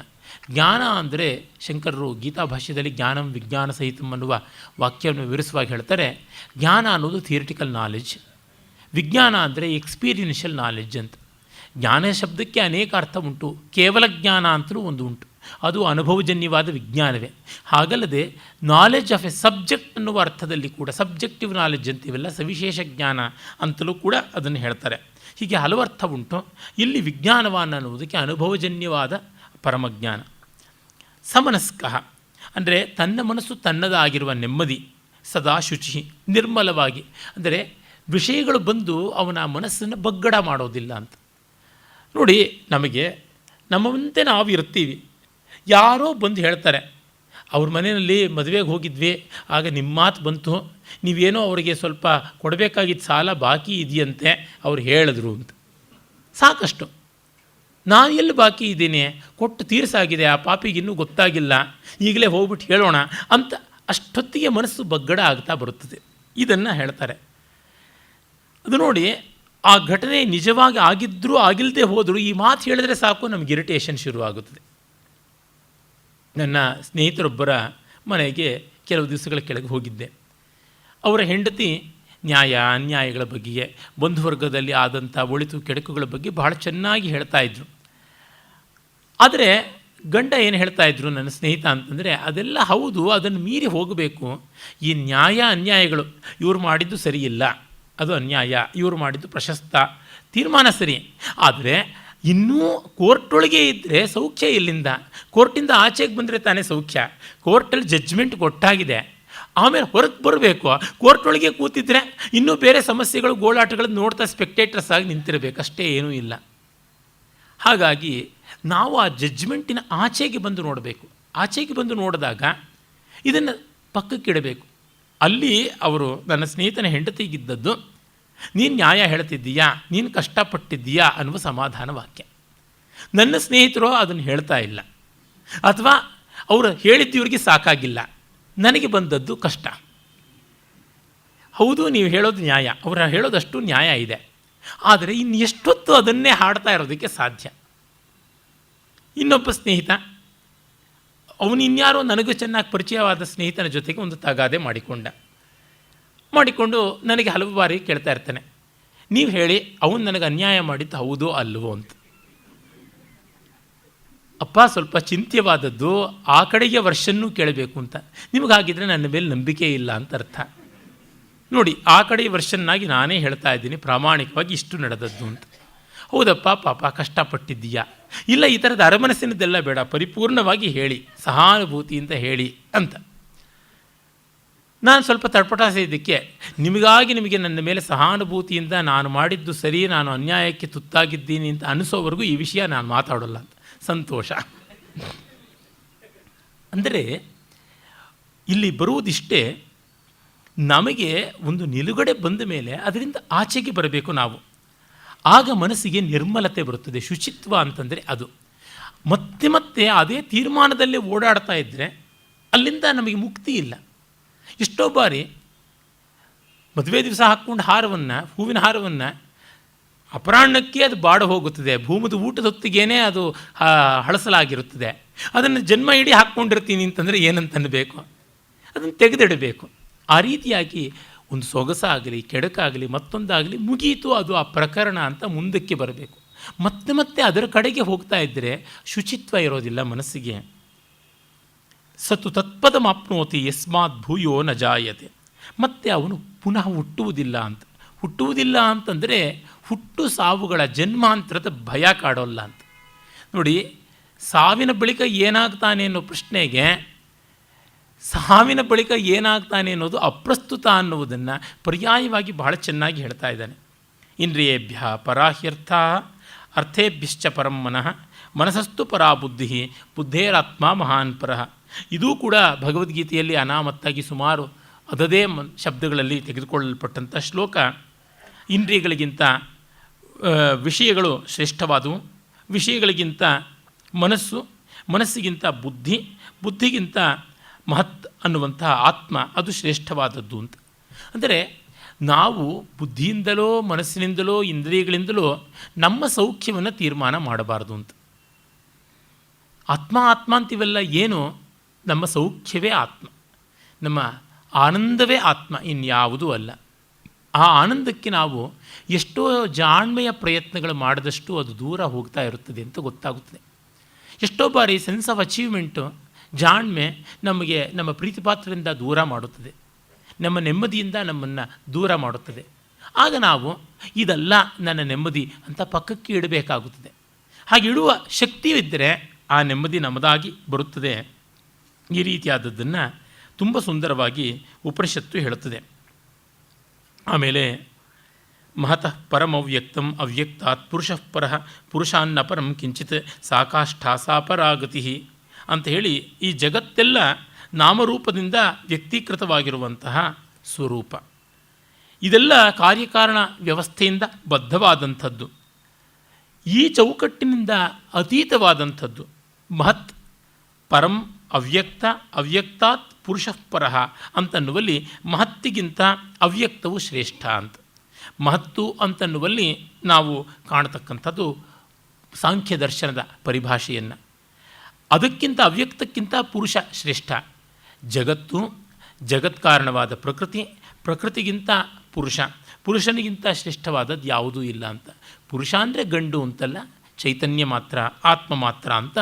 ಹೀಗೆ ಪ್ರಿಯಾರಿಟಿ ನಾವು ಎಲ್ಲಿಟ್ಟುಕೊಳ್ಬೇಕು ಅಂತ ಹೇಳುವುದನ್ನು ಉಪನಿಷತ್ತು ತೋರ್ಪಡಿಸುತ್ತದೆ. ನಮ್ಮ ಪ್ರಾಮುಖ್ಯಗಳನ್ನು, ನಮ್ಮ ಒಂದು ಅಗ್ರಗಣ್ಯತೆಯನ್ನು ಯಾವುದೋ ಬೇರೆ ಬೇರೆ ವಸ್ತುಗಳಲ್ಲಿ ಕೊಡುವುದಲ್ಲ, ಯುಕ್ತವಾದ ವಸ್ತುಗಳಲ್ಲಿ ಕೊಡಬೇಕು ಅಂತ. ಹೀಗೆಲ್ಲ ಹೇಳ್ತಾ ಹೋದರೆ ಜಗತ್ತು ನಡೆಯೋದು ಹೇಗೆ ಅಂತ ಪ್ರಶ್ನೆ ಎದ್ದು ಬರ್ಬೋದು. ನೀವೆಲ್ಲ ಸಾಕು ಡೆವಲಪ್ಮೆಂಟು ಅಂತೆಲ್ಲನೂ ಕರ್ಟೇಲ್ ಮಾಡಿಬಿಟ್ರೆ ಜಗತ್ತು ನಡೆಯೋದು ಹೇಗೆ ಅಂತ. ತುಂಬ ಜನ ಜಗತ್ತು ನಡೆಸೋಕ್ಕಿದ್ದಾರೆ, ನೀವು ಯೋಚನೆ ಮಾಡಬೇಡಿ ಅನ್ನೋದೇ ಉತ್ತರ. ಏಕೆಂದರೆ ಎಷ್ಟೋ ಪ್ಲಾಸ್ಟಿಕ್ ಫ್ರೀ ಸೊಸೈಟಿ ಮಾಡೋದು ಹೇಗೆ ಅಂತ ಯಾರೋ ಪಾಪ ಒಂದು ಪ್ರತಿಪಾದನೆ ಮಾಡಿದ್ರೆ, ಹಾಗೆಲ್ಲ ಮಾಡಿಬಿಟ್ರೆ ಪ್ಲಾಸ್ಟಿಕ್ ಇಂಡಸ್ಟ್ರಿನವ್ರ ಗತಿ ಹೇಗೆ? ಸ್ವಾಮಿ, ನಾವು 4 ಜನ ಪ್ಲಾಸ್ಟಿಕ್ ಬೇಡ ಅಂದರೂ 400 ಕೋಟಿ ಜನ ಪ್ಲಾಸ್ಟಿಕ್ ಬಳಸೋರು ಇರ್ತಾರೆ. ಆ ಇಂಡಸ್ಟ್ರಿ ಬಗ್ಗೆ ಯಾವುದು ಪಿಂಜರ ಪೋಲ್ ಮಾಡಬೇಕಾಗಿಲ್ಲ, ಅದು ಸಮೃದ್ಧವಾಗಿ ನಡೆಯುತ್ತದೆ ಅಂತ. ಹಾಗೆಯೇ ನಾವು ಯಾಕೆ ಮಾಡಬೇಕು? ನಮ್ಮ ಸಮಾಧಾನಕ್ಕಾಗಿ ನಾವು ಮಾಡಬೇಕು, ಬೇರೆ ಇನ್ಯಾವುದಕ್ಕೂ ಅಲ್ಲ. ನನ್ನ ಕಡೆಯಿಂದ ನಾನು ಶುದ್ಧನಾಗಿರಬೇಕು ಅನ್ನುವುದನ್ನು ಕಾಣಬೇಕು. ಯಾಕೆಂದರೆ ನಾನು ಹುಟ್ಟುವ ಮುನ್ನ ಜಗತ್ತು ಎಷ್ಟು ನಿರ್ಮಲವಾಗಿತ್ತೋ, ನಾನು ಹೋಗುವ ಮುನ್ನ ಸ್ವಲ್ಪ ಮಟ್ಟಿಗಾದರೂ ಆ ರೀತಿ ಇರಲಿ ಅಂತ. ನಾನು ನನ್ನ ಪೊಲ್ಯೂಷನನ್ನು ಜಾಸ್ತಿ ಮಾಡಬಾರ್ದು ಅನ್ನುವ ದೃಷ್ಟಿ, ಇದು ಬೇಕಾಗಿರುವಂಥದ್ದು. ಇದು ಕೃತಜ್ಞತೆಯ ಲಕ್ಷಣ. ಇಲ್ಲ, ನಮಗದು ಯಾವುದು ಕಾಡೋದಿಲ್ಲ, ಸಂತೋಷ, ಇರಿ, ಪರವಾಗಿಲ್ಲ, ಕಾಲವೇ ನಿಮಗೆ ಕಲಿಸುತ್ತದೆ ಅಂತಂತೀನಿ. ಏಕೆಂದರೆ ತುಂಬ ಜನ ಹೇಳ್ತಾರೆ ನಮಗಿದೇನೂ ಅನಿಸೋದಿಲ್ಲ, ಇದೇನೂ ಅನಿಸೋದಿಲ್ಲ ಅಂತ. ಖಂಡಿತ ಅನಿಸುತ್ತದೆ. ಮಕ್ಕಳಿರ್ತಾರಲ್ಲ, ಮಾಡ್ತಾರೆ. ಯಾತಕ್ಕೆ ಮಕ್ಕಳು ಹುಟ್ಟೋದು? ತಂದೆ ತಾಯಿಗಳು ಬೇರೆ ಯಾರಿಂದಲೂ ಕಲಿಯಬಾರದು ಅಂತ ಜೋಪಾನವಾಗಿ ತಮ್ಮ ಅಜ್ಞಾನವನ್ನು ಕಾಪಾಡಿಕೊಂಡ್ರಲ್ಲ, ಆ ಅಜ್ಞಾನವನ್ನು ಧ್ವಂಸ ಮಾಡಿ ಮಹಾಪಾಠವನ್ನು ಕಲಿಸ್ತಾರೆ. ಅದಕ್ಕಾಗಿ ಇರತಕ್ಕಂಥದ್ದು. ತಮ್ಮ ಪ್ರೀತಿ ವ್ಯಾಮೋಹಗಳ ಹಗ್ಗದಲ್ಲಿ ತಂದೆ ತಾಯಿಗಳನ್ನು ಕಟ್ಟಿ ಅವರು ದೂರ ಹೋಗಿ ಶಿಕ್ಷೆ ಕೊಡ್ತಾರೆ. ಅಥವಾ ಹತ್ತಿರ ಇದ್ದು ಸೊಸೆಯಂದರು ಅಳಿಯಂದ್ರ ಮೂಲಕವಾಗಿ ಅಥವಾ ತಾವೇ ಸ್ವಯಂಭೂಗಳಾಗಿ ಶಿಕ್ಷೆ ಕೊಡ್ತಾರೆ. ಹೀಗಾಗಿ ಪಾಠ ಕಲಿಯೋಲ್ಲ ಅಂತನ್ನೋರನ್ನ ಬಿಡುವುದೇ ಇಲ್ಲ. ಬನ್ನಿರಾಡುವ ಕಣ್ಣು ಮುಚ್ಚಾಲೆ ಆಟವನು ಅಂತ DVG ಅವ್ರ ಕಗ್ಗದಲ್ಲಿ ಹೇಳ್ತಾರಲ್ಲ. ನೀವು ಆಟ ಆಡೋಲ್ಲ ಅಂದರೆ ಬಿಡೋದಿಲ್ಲ, ಕಣ್ಣ ಮುಚ್ಚಾಲೆ ಆಟ ಆಡಿಸಿ ಆಡ್ತೀನಿ ಅಂತ ಕರೆಯುವ ಅಜ್ಜಿಯೋ ಬ್ರಹ್ಮ ಅಂತ DVG ಹೇಳಿದ್ರಲ್ಲ. ಆ ರೀತಿಯಲ್ಲಿ ನಮಗೆ ಅದು ಪಾಠವನ್ನು ಕಲಿಸುತ್ತದೆ. ಅದರಿಂದ ಮೊದಲಿಗೆ ಕಲಿಯುವಂಥದ್ದು ಉತ್ತಮ ಅಂತ. ಮೊದಲಿಗೆ ಕಲಿಯುವುದು ಯಾವುದು? ನಾವಾಗಿ ಯಾವುದನ್ನಾದರೂ ಮಾಡಿದರೆ ಅದು ನಮಗೆ ಶಿಕ್ಷಣ. ಬೇರೆಯವರು ಒತ್ತಾಯದಿಂದ ಮಾಡಿಸಿದರೆ ಅದು ದಂಡನೆ. ಇದನ್ನು ನಾವು ಅರ್ಥ ಮಾಡ್ಕೊಳ್ಬೇಕು. ಯಾವುದೋ ಸತ್ಕಾರ್ಯಕ್ಕೆ ನಾವಾಗಿ ಕೈಯಿಂದ ಎತ್ತಿಕೊಟ್ಟರೆ ದಾನ. ಇನ್ಯಾವನೋ ನಮ್ಮನ್ನು ದೋಚಿ ಕಿತ್ತುಕೊಳ್ಳುವಂತೆ ಆದರೆ ಅದು ದರೋಡೆ. ಹೀಗಾಗಿ ನಾವು ದರೋಡೆಗೆ ತುತ್ತಾಗಬೇಕು, ದಾನಕ್ಕೆ ಪಾತ್ರವಾಗಬೇಕು ಅಂತ ನೋಡಿಕೊಳ್ಳಬೇಕು. ಈ ಅರ್ಥದಲ್ಲಿ ಬಹಳ ಸುಂದರವಾದಂತಹ ತತ್ವವನ್ನು ನಿರೂಪಣೆ ಮಾಡಿಕೊಡ್ತಾ ಉಪನಿಷತ್ತು ಹೇಳುತ್ತದೆ,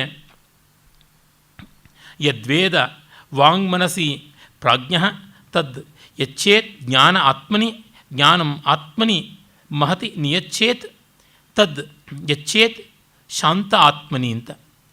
ವಿವೇಕಿ ಆದವನು ಪ್ರಾಜ್ಞ ವಾಕ್ಕನ್ನು ಮನಸ್ಸಿನಲ್ಲಿ ಲಯ ಮಾಡ್ಕೋಬೇಕು ಅಂತಂತಾನೆ. ಉಪನಿಷತ್ತು ಬಹಳ ಚೆನ್ನಾಗಿ ಹೇಳುತ್ತೆ, ಯಚ್ಚೇತ್ ವಾಂಗ್ ಮನಸಿ, ಮನಸ್ಸಿನಲ್ಲಿ ಆತ್ಮವನ್ನು ವಾಕ್ಕನ್ನು ಲಯ ಮಾಡಿಕೊಳ್ಳಬೇಕು, ಮತ್ತು ಮನಸ್ಸನ್ನು ಪ್ರಕಾಶಮಾನವಾದ ಬುದ್ಧಿಯಲ್ಲಿ ತದ್ ಮನಸ್ಸು ಯಾವುದಿದೆ ಅದನ್ನು ಯಚ್ಚೇತ್ ಜ್ಞಾನೇ ಆತ್ಮನಿ, ಪ್ರಕಾಶಮಾನವಾದ ಬುದ್ಧಿಯಲ್ಲಿ, ಆತ್ಮ ಅಂತಂದರೆ ಪ್ರಜ್ಞಾವಂತಿಕೆ ಅನ್ನುವ ಅರ್ಥದಲ್ಲಿ ಬಳಸಿರ್ತಕ್ಕಂಥದ್ದು, ಮತ್ತು ಆ ಬುದ್ಧಿಯನ್ನು ಮಹತಿ ಮಹತ್ತತ್ವದಲ್ಲಿ ಮತ್ತು ಮಹತ್ತತ್ವವನ್ನು ಶಾಂತೇ ಆತ್ಮನಿ ಅಂತ.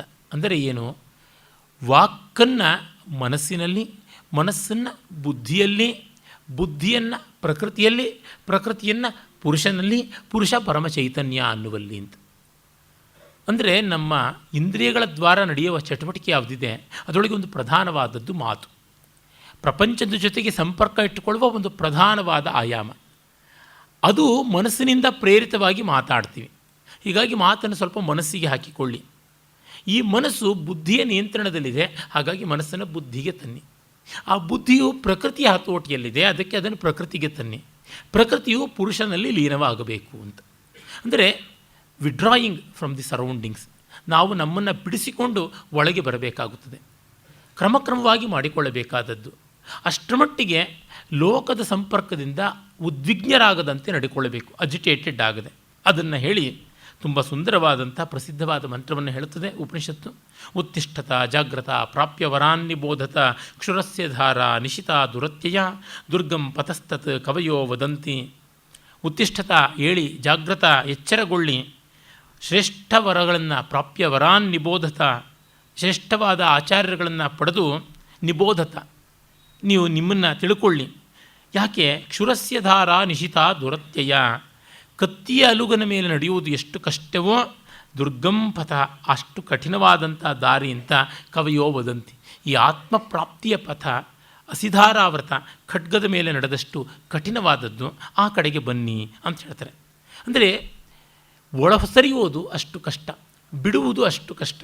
ನನ್ನ ಸ್ನೇಹಿತರು ಮಂಟಪ್ರಭಾಕರ ಉಪಾಧ್ಯಾಯರು ಬಹಳ ಚೆನ್ನಾಗಿ ಹೇಳ್ತಿರ್ತಾರೆ, ಯಾವುದೇ ಸಂಘ ಸಂಸ್ಥೆಯನ್ನು ನಿರ್ಮಾಣ ಮಾಡುವುದಕ್ಕಿಂತ ಅದನ್ನು ಬಿಟ್ಟು ಆಚೆಗೆ ಬರುವುದು ಕಷ್ಟ ಅಂತ. ನಾವು ಕಷ್ಟಪಟ್ಟು ಮಾಡ್ತೀವಿ ಸಂಘ ಸಂಸ್ಥೆಗಳನ್ನು, ಅದಕ್ಕೆ ಅನೇಕ ವರ್ಷಗಳ ದುಡಿಮೆ ಮಾಡಿ ನಾವು ಅಧ್ಯಕ್ಷರೋ ಕೋಶಾಧಿಕಾರಿಯೋ ಅಥವಾ ಉಪಾಧ್ಯಕ್ಷರೋ ಕಾರ್ಯದರ್ಶಿಯೋ ಆಗ್ತೀವಿ. ಆಮೇಲೆ ಅದನ್ನು ಮತ್ತೊಬ್ಬರಿಗೆ ವಹಿಸಿಕೊಟ್ಟು ಹೊರಗಡೆ ಬರೋದಕ್ಕೆ ಬಹಳ ಕಷ್ಟವಾಗುತ್ತದೆ. ಒಂದು ಕಾರಣ ಯೋಗ್ಯರು ಸಿಗಲಿಲ್ಲ ಅಂತ ಹುಡುಕುವುದು ಅಂತಂತೀವಿ, ಮತ್ತೊಂದು ಆ ಸಂಸ್ಥೆಯ ಮೇಲೆ ನಮಗೆ ಬಂದ ಪ್ರೀತಿ ಮೋಹ ಮಮಕಾರಗಳು. ನಿಜ, ಇವೆಲ್ಲ ಗೌರವನೀಯವೇ, ಪ್ರಶಂಸನೀಯವೇ, ಅದು ಯಾರೂ ಅನ್ಯಾಯ ಅನ್ನೋಲ್ಲ, ತಪ್ಪು ಅನ್ನೋಲ್ಲ. ಆದರೆ ಅದರಿಂದ ನಮಗೆ ಸಂತೋಷವಾಯಿತಾ ಅದನ್ನು ನೋಡಬೇಕು. ಎಷ್ಟೋ ಬಾರಿ ಸಂತೋಷಕ್ಕಿಂತ ಸಂಕಟವೇ ಆಗಿರುತ್ತದೆ. ಒಂದು ಸಂಸ್ಥೆಯನ್ನು ಕಟ್ಟಿಕೊಂಡು ಅದಕ್ಕಾಗಿ ಹಗಲೂ ರಾತ್ರಿ ದುಡಿತೀನಿ ಅಂತನ್ನುವಾಗ ಆ ಸಂಸ್ಥೆಯ ಮೇಲೆ ಮೋಹ ಬಂದು ಆ ಸಂಸ್ಥೆಯ ಮೂಲಕವಾಗಿ ನಡೆಯುವಂಥ ಕೆಲಸ ಎಲ್ಲ ತನ್ನಿಂದಲೇ ಆಗಬೇಕಾದದ್ದು ಅಂತ ಅಂದುಕೊಂಡು ಯಾರಾದರೂ ಸ್ವಲ್ಪ ವ್ಯತಿರಿಕ್ತವಾಗಿ ನಡೆದಾಗ ಎಷ್ಟು ಸಂಕಟ ಆಗುತ್ತದೆ. ಅದರಿಂದಲೇ ನನ್ನ ಇನ್ನೊಬ್ಬರು ಸ್ನೇಹಿತರು ಹೇಳ್ತಾ ಇರ್ತಾರೆ, I will think of resigning even while designing ಅಂತ. ಅದನ್ನು ಡಿಸೈನ್ ಮಾಡುವಾಗಲೇ ರಿಸೈನ್ ಮಾಡೋದು ಹೇಗೆ ಅಂತ. ವಿಶ್ವೇಶ್ವರಯ್ಯನವರು ರಾಜೀನಾಮೆ ಪತ್ರವನ್ನು ಜೇಬಿನಲ್ಲಿ ಇಟ್ಟುಕೊಂಡೇ ಕೆಲಸ ಮಾಡ್ತಾಯಿದ್ರಂತೆ. ಅಂದರೆ ಇದರಿಂದ ಬರೋದಕ್ಕೆ ತಯಾರು ಅಂತ ಅಂದುಕೊಂಡೇ ಮಾಡುವಾಗ ನಮಗೆ ಅಷ್ಟು ನೋವು ಆಗೋದಿಲ್ಲ. ನೋಡಿ, ಸ್ವಂತ ಕಾರನ್ನು ಒಂದು ಕಡೆಗೆ ಬಿಟ್ಟು ಬರುವಾಗ ಇರುವಷ್ಟು ಧಾವಂತ ಬಸ್ಸಿಂದ ಇಳಿದು ಬರುವಾಗ ಆಗುತ್ತದೆಯಾ? ಇಲ್ಲ.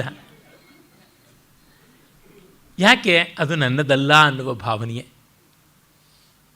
ಈ ಮಟ್ಟದ್ದೇನೆ. ಹೀಗಾಗಿ ಅಷ್ಟರ ಮಟ್ಟಿಗೆ ಮನಸ್ಸನ್ನು ಸ್ವಲ್ಪ ಈಚೆಗೆ ತಂದುಕೊಳ್ಳುವ ಪ್ರಯತ್ನ ಪಟ್ಟರೆ ಬಹಳ ಒಳ್ಳೆಯದು. ಮುಂದೆ ನಮಗೆ ಉಂಟಾಗುವಂಥ ದುಃಖಕ್ಕೆ ಅದು ದೊಡ್ಡ ಪ್ರತಿಬಂಧಕ. ಹಾಗೆ ಮಾಡಿಕೊಳ್ಳೋದಕ್ಕೆ ಎಷ್ಟು ಜನಕ್ಕೆ ಒಪ್ಪುತ್ತದೆ? ಯಾರೋ ಮಕ್ಕಳನ್ನು ಮುದ್ದಿಸಿಬಿಟ್ರೆ ನಮ್ಮ ಮಕ್ಕಳು ಅಂತ ಆಗಿಬಿಡ್ತಾರಾ ಅಂತ. ಸರಿ, ಆ ಆಸೆ ಇದ್ದರೆ ಅನುಭವಿಸಿ, ತಪ್ಪಲ್ಲ. ಅನುಭವಿಸುವಾಗ ಗುಣಕ್ಕೋಬಾರ್ದು, ಬೈಕೋಬಾರ್ದು. ಏನು ಪ್ರಯೋಜನವಾಗೋದಿಲ್ಲ. ಹೀಗೆ ವೇದಾಂತ ನಾವು ಲೋಕವನ್ನು ಅನುಭವಿಸೋದನ್ನು ತಪ್ಪು ಅಂತ ಅನ್ನೋಲ್ಲ. ನಿಮಗಿದು ಸಾಕಾಗಿದ್ದರೆ ಈ ಕಡೆಗೆ ಬನ್ನಿ, ಮತ್ತೆ ಆ ಕಡೆಗೆ ಹೋಗಬೇಡಿ ಅಂತ. ಪಕ್ಷಾಂತರ ಮಾಡುವುದಕ್ಕೆ ರಾಜಕೀಯದಲ್ಲಿ ಅವಕಾಶ ಉಂಟೋ ಏನೋ, ವೇದಾಂತದಲ್ಲಿ ಅವಕಾಶ ಇಲ್ಲ. ಒಂದು ಸರ್ತಿ ಜನತಾ ಪಾರ್ಟಿಗೆ ಬಂದವರು ಜನತಾ ಪಾರ್ಟಿ, ಕಾಂಗ್ರೆಸ್ಗೆ ಹೋದವರು ಕಾಂಗ್ರೆಸ್ಗೆ, ಅಷ್ಟೇ. ಅಲ್ಲಿಂದ ಇಲ್ಲಿಗೆ ಇಲ್ಲಿಂದ ಅಲ್ಲಿಗೆ ಹೋದರೆ ಏನೂ ಆಗುವಂಥದ್ದಲ್ಲ ಅನ್ನುವುದನ್ನು ಬಹಳ ಚೆನ್ನಾಗಿ ಉಪನಿಷತ್ತು ಹೇಳುತ್ತದೆ. ಆಮೇಲೆ ಅದೇ ತತ್ವಗಳನ್ನು ಇನ್ನಷ್ಟು ಮತ್ತಷ್ಟು ಸೊಗಸಾಗಿ ವಿಸ್ತರಣೆ ಮಾಡುತ್ತದೆ. ಬಹಳ ಸುಂದರವಾದಂಥದ್ದು. ಈ ಇಂದ್ರಿಯಗಳ ಮಿತಿ ಏನು ಎಂಥದ್ದು ಅನ್ನುವುದನ್ನು ಬಹಳ ಚೆನ್ನಾಗಿ 2ನೇ ಅಧ್ಯಾಯದಲ್ಲಿ ನಾವು ಆರಂಭದಲ್ಲಿ ನಾವು ನೋಡ್ತೀವಿ. ಪರಾಂಚಿಖಾನಿ ವ್ಯತೃಣತ್ ಸ್ವಯಂಭೂ ತಸ್ಮಾತ್ ಪರಾಂಗ್ ಪಶ್ಯತಿ ನಂತರಾತ್ಮನ್ ಕಶ್ಚಿತ್ ಧೀರ ಪ್ರತ್ಯಗಾತ್ಮಾನಂ ಐಕ್ಷತ್ ಆವೃತ್ತಚಕ್ಷು ಅಮೃತತ್ವಮಿಚ್ಛನ್.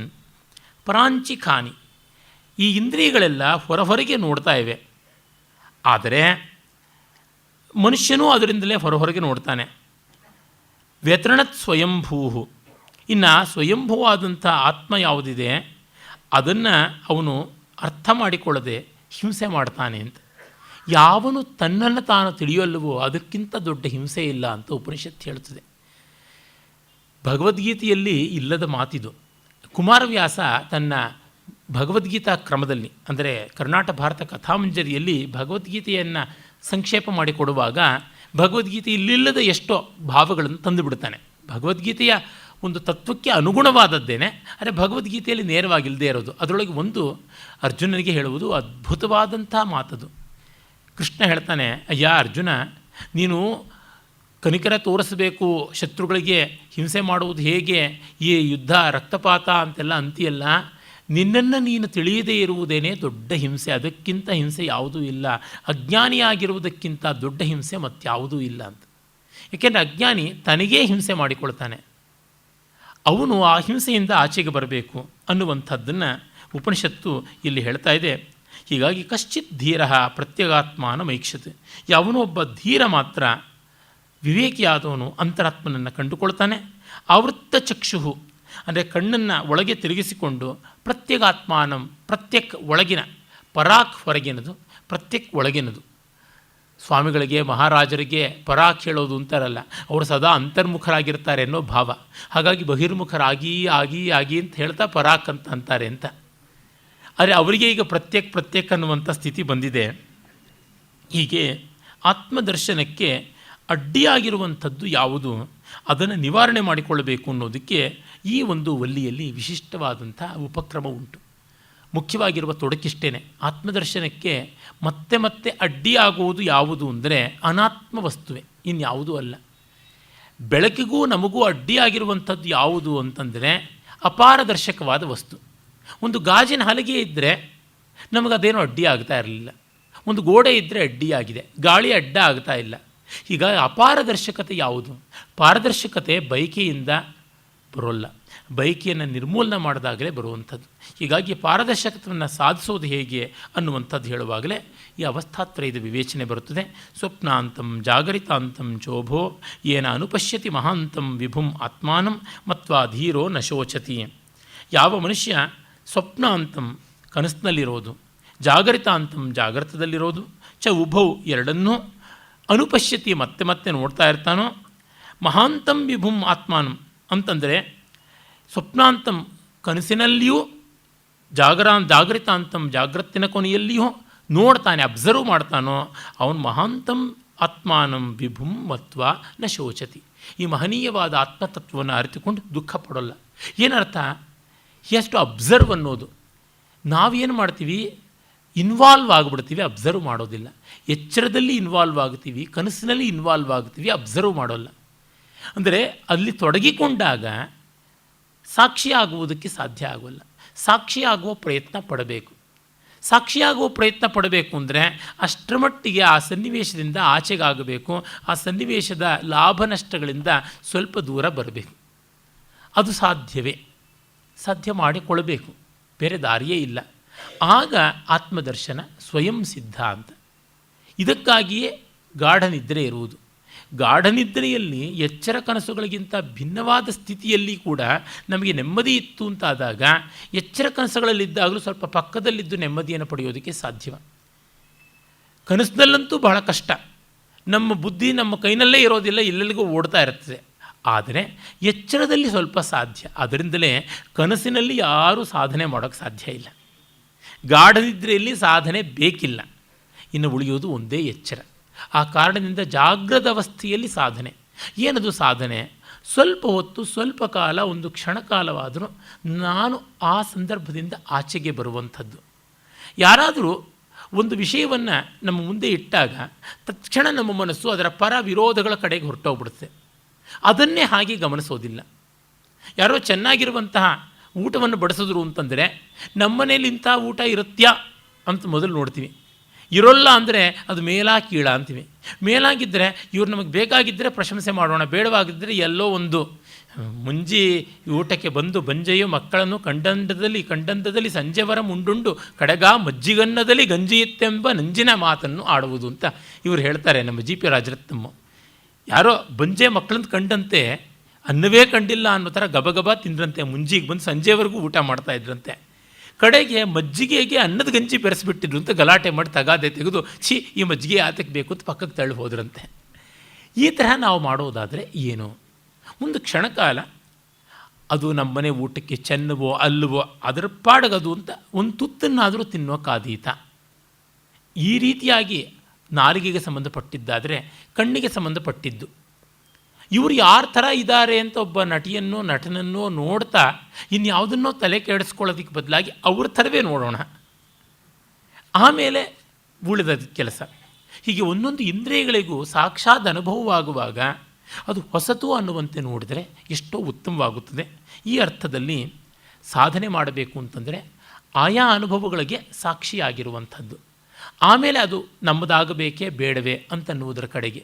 ತುಂಬ ಬಾರಿ ನಾವು ವಸ್ತುಗಳನ್ನು ನೋಡ್ತಾ ಇದ್ದಂತೆಯೇ ನಮಗದು ಬೇಕಾ ಬೇಡವಾ ಅಂತ ಯೋಚನೆ ಮಾಡ್ತಾ ಇರ್ತೀವಿ. ಅಂದರೆ ಇದು ಅಂಗಡಿಯಲ್ಲಿ ಮಾಡಬೇಕಾದ ಕೆಲಸ. ನಾವು ಜಗತ್ತಲ್ಲಿ ಆದ್ಯಂತ ಮಾಡ್ತಾಯಿದ್ದೀವಿ. ಜಗತ್ತಿನಾದ್ಯಂತ ನಾವು ಟು ಪರ್ಚೇಸ್ ಆರ್ ನಾಟ್ ಅಂತ ಯೋಚನೆ ಮಾಡ್ತಾ ಇದ್ದರೆ ನೆಮ್ಮದಿ ಎಲ್ಲಿರುತ್ತದೆ? ಅಂದರೆ ಸಂಕಲ್ಪ ವಿಕಲ್ಪಗಳಿಂದ ಕೂಡಿರುವಂಥದ್ದು ಅಂತ ಅರ್ಥ. ಇದು ಯುಕ್ತವಲ್ಲ. ಸೂರ್ಯೋದಯ ಚಂದ್ರೋದಯಗಳಿಂದ ಕೊಳ್ಳಕ್ಕೆ ಸಾಧ್ಯವ? ಬೆಲೆಗೊಟ್ಟುತ್ತಾರ ಮಧುವಂ ಮಲಯಾನಿಲನಂ ಮನೋಜನಂ ಕೌಮುದಿಯಂ ಅಂತ ಕೇಳಿದನಲ್ಲ ನಮ್ಮ ನೇಮಿಚಂದ್ರ. ಅದು ಬಹಳ ಸುಂದರವಾದಂಥ ಮಾತು. ಅವನು ಬಹಳ ಹೃದಯಂಗಮವಾಗಿ ಹೇಳ್ತಾನೆ, ಬೆಲೆಯಿಂದಕ್ಕುಮೆ ಕೃತಿ ಗಾವಿಲ ಭುವನದ ಭಾಗ್ಯದಿನಕ್ಕುಂ ಬೆಲೆಗೊಟ್ಟುತ್ತಾರ ಮಧುವಂ ಮಲಯಾನಿಲನಂ ಮನೋಜನಂ ಕೌಮುದಿಯಂ. ನೀನು ದುಡ್ಡು ಕೊಟ್ಟು ಬೆಳದಿಂಗಳನ್ನು, ತಂಗಾಳಿಯನ್ನು ಮತ್ತು ವಸಂತನನ್ನು ತರೋದಕ್ಕೆ ಸಾಧ್ಯವಾಗುತ್ತದೆಯಾ? ಇಲ್ಲ. ಹಾಗಾಗಿ ಆ ಸಂದರ್ಭದಲ್ಲಿ ಯಾವ ಪ್ರಸನ್ನತೆ ಯಾಕೆ ಬರುತ್ತದೆ ಅಂದರೆ ಅಲ್ಲಿ ಅಂಗಡಿಯ ವ್ಯವಹಾರ ಇಲ್ಲ. ಅದನ್ನು ಬಿಟ್ಟು ನೋಡಬೇಕು. ನಾವು ನಮ್ಮ ಬಂಧು ಬಾಂಧವರ ಹತ್ರ, ಗೆಳೆಯರು ಹೊಂದ್ಕೊಂಡವ್ರ ಹತ್ರವೂ ಕೂಡ ಈ ವ್ಯವಹಾರಗಳನ್ನು ಮಾಡ್ತಾ ಇರ್ತೀವಿ. ಅಷ್ಟಷ್ಟು ಮಟ್ಟಿಗೆ ಸ್ನೇಹ ವಿಶ್ವಾಸಗಳು ಹಳಸುತ್ತವೆ. ಹಾಗಲ್ಲದೆ ಅವರಾಗಿ ಅವರು ಅಷ್ಟಕ್ಕಾಗಿ ಅಂತ ನೋಡುವುದಾದರೆ ಇದು ಒಂದು ಸಾಧನೆ ಆಗುತ್ತದೆ. ನಿಜವಾದ ಈ ಉಪನಿಷತ್ತಿನ ಸಾಧನೆ, ಆತ್ಮ ಸಾಧನೆ ಅನ್ನೋದು ಈ ರೀತಿಯಾಗಿದೆಯೇ ಹೊರತುನುವೆ ಅದಕ್ಕೆ ಉಪಲಕ್ಷಣವಾಗಿರುವಂತಹ ಜಪಮಾಲೆಯೋ ಧ್ಯಾನವೋ ಮೂಗಿಡ್ಕೊಳ್ಳೋದನ್ನು ನಿಜವಾದ ಸಾಧನೆ ಅಂತ ತಪ್ಪಾಗಿ ತಿಳ್ಕೊಂಡಿದ್ದೀವಿ. ಮೂಗಿಡ್ಕೊಂಡು ನಮ್ಮ ಮನಸ್ಸು ಇನ್ಯಾರನ್ನೋ ಹಿಡ್ಕೊಂಡಿದ್ದರೆ ಏನು ಪ್ರಯೋಜನ? ಕೈ ಮೂಗನ್ನು ಹಿಡಿದಿರುತ್ತೆ, ಮನಸ್ಸು ಇನ್ಯಾರದೋ ಕಾಲನ್ನು ಬಾಯನ್ನು ಹಿಡಿದಿರುತ್ತದೆ. ಅದು ಪ್ರಯೋಜನ ಅಲ್ಲ. ಹೀಗಾಗಿ ಇತ್ತ ಕಡೆಗೆ ನೋಡಬೇಕು.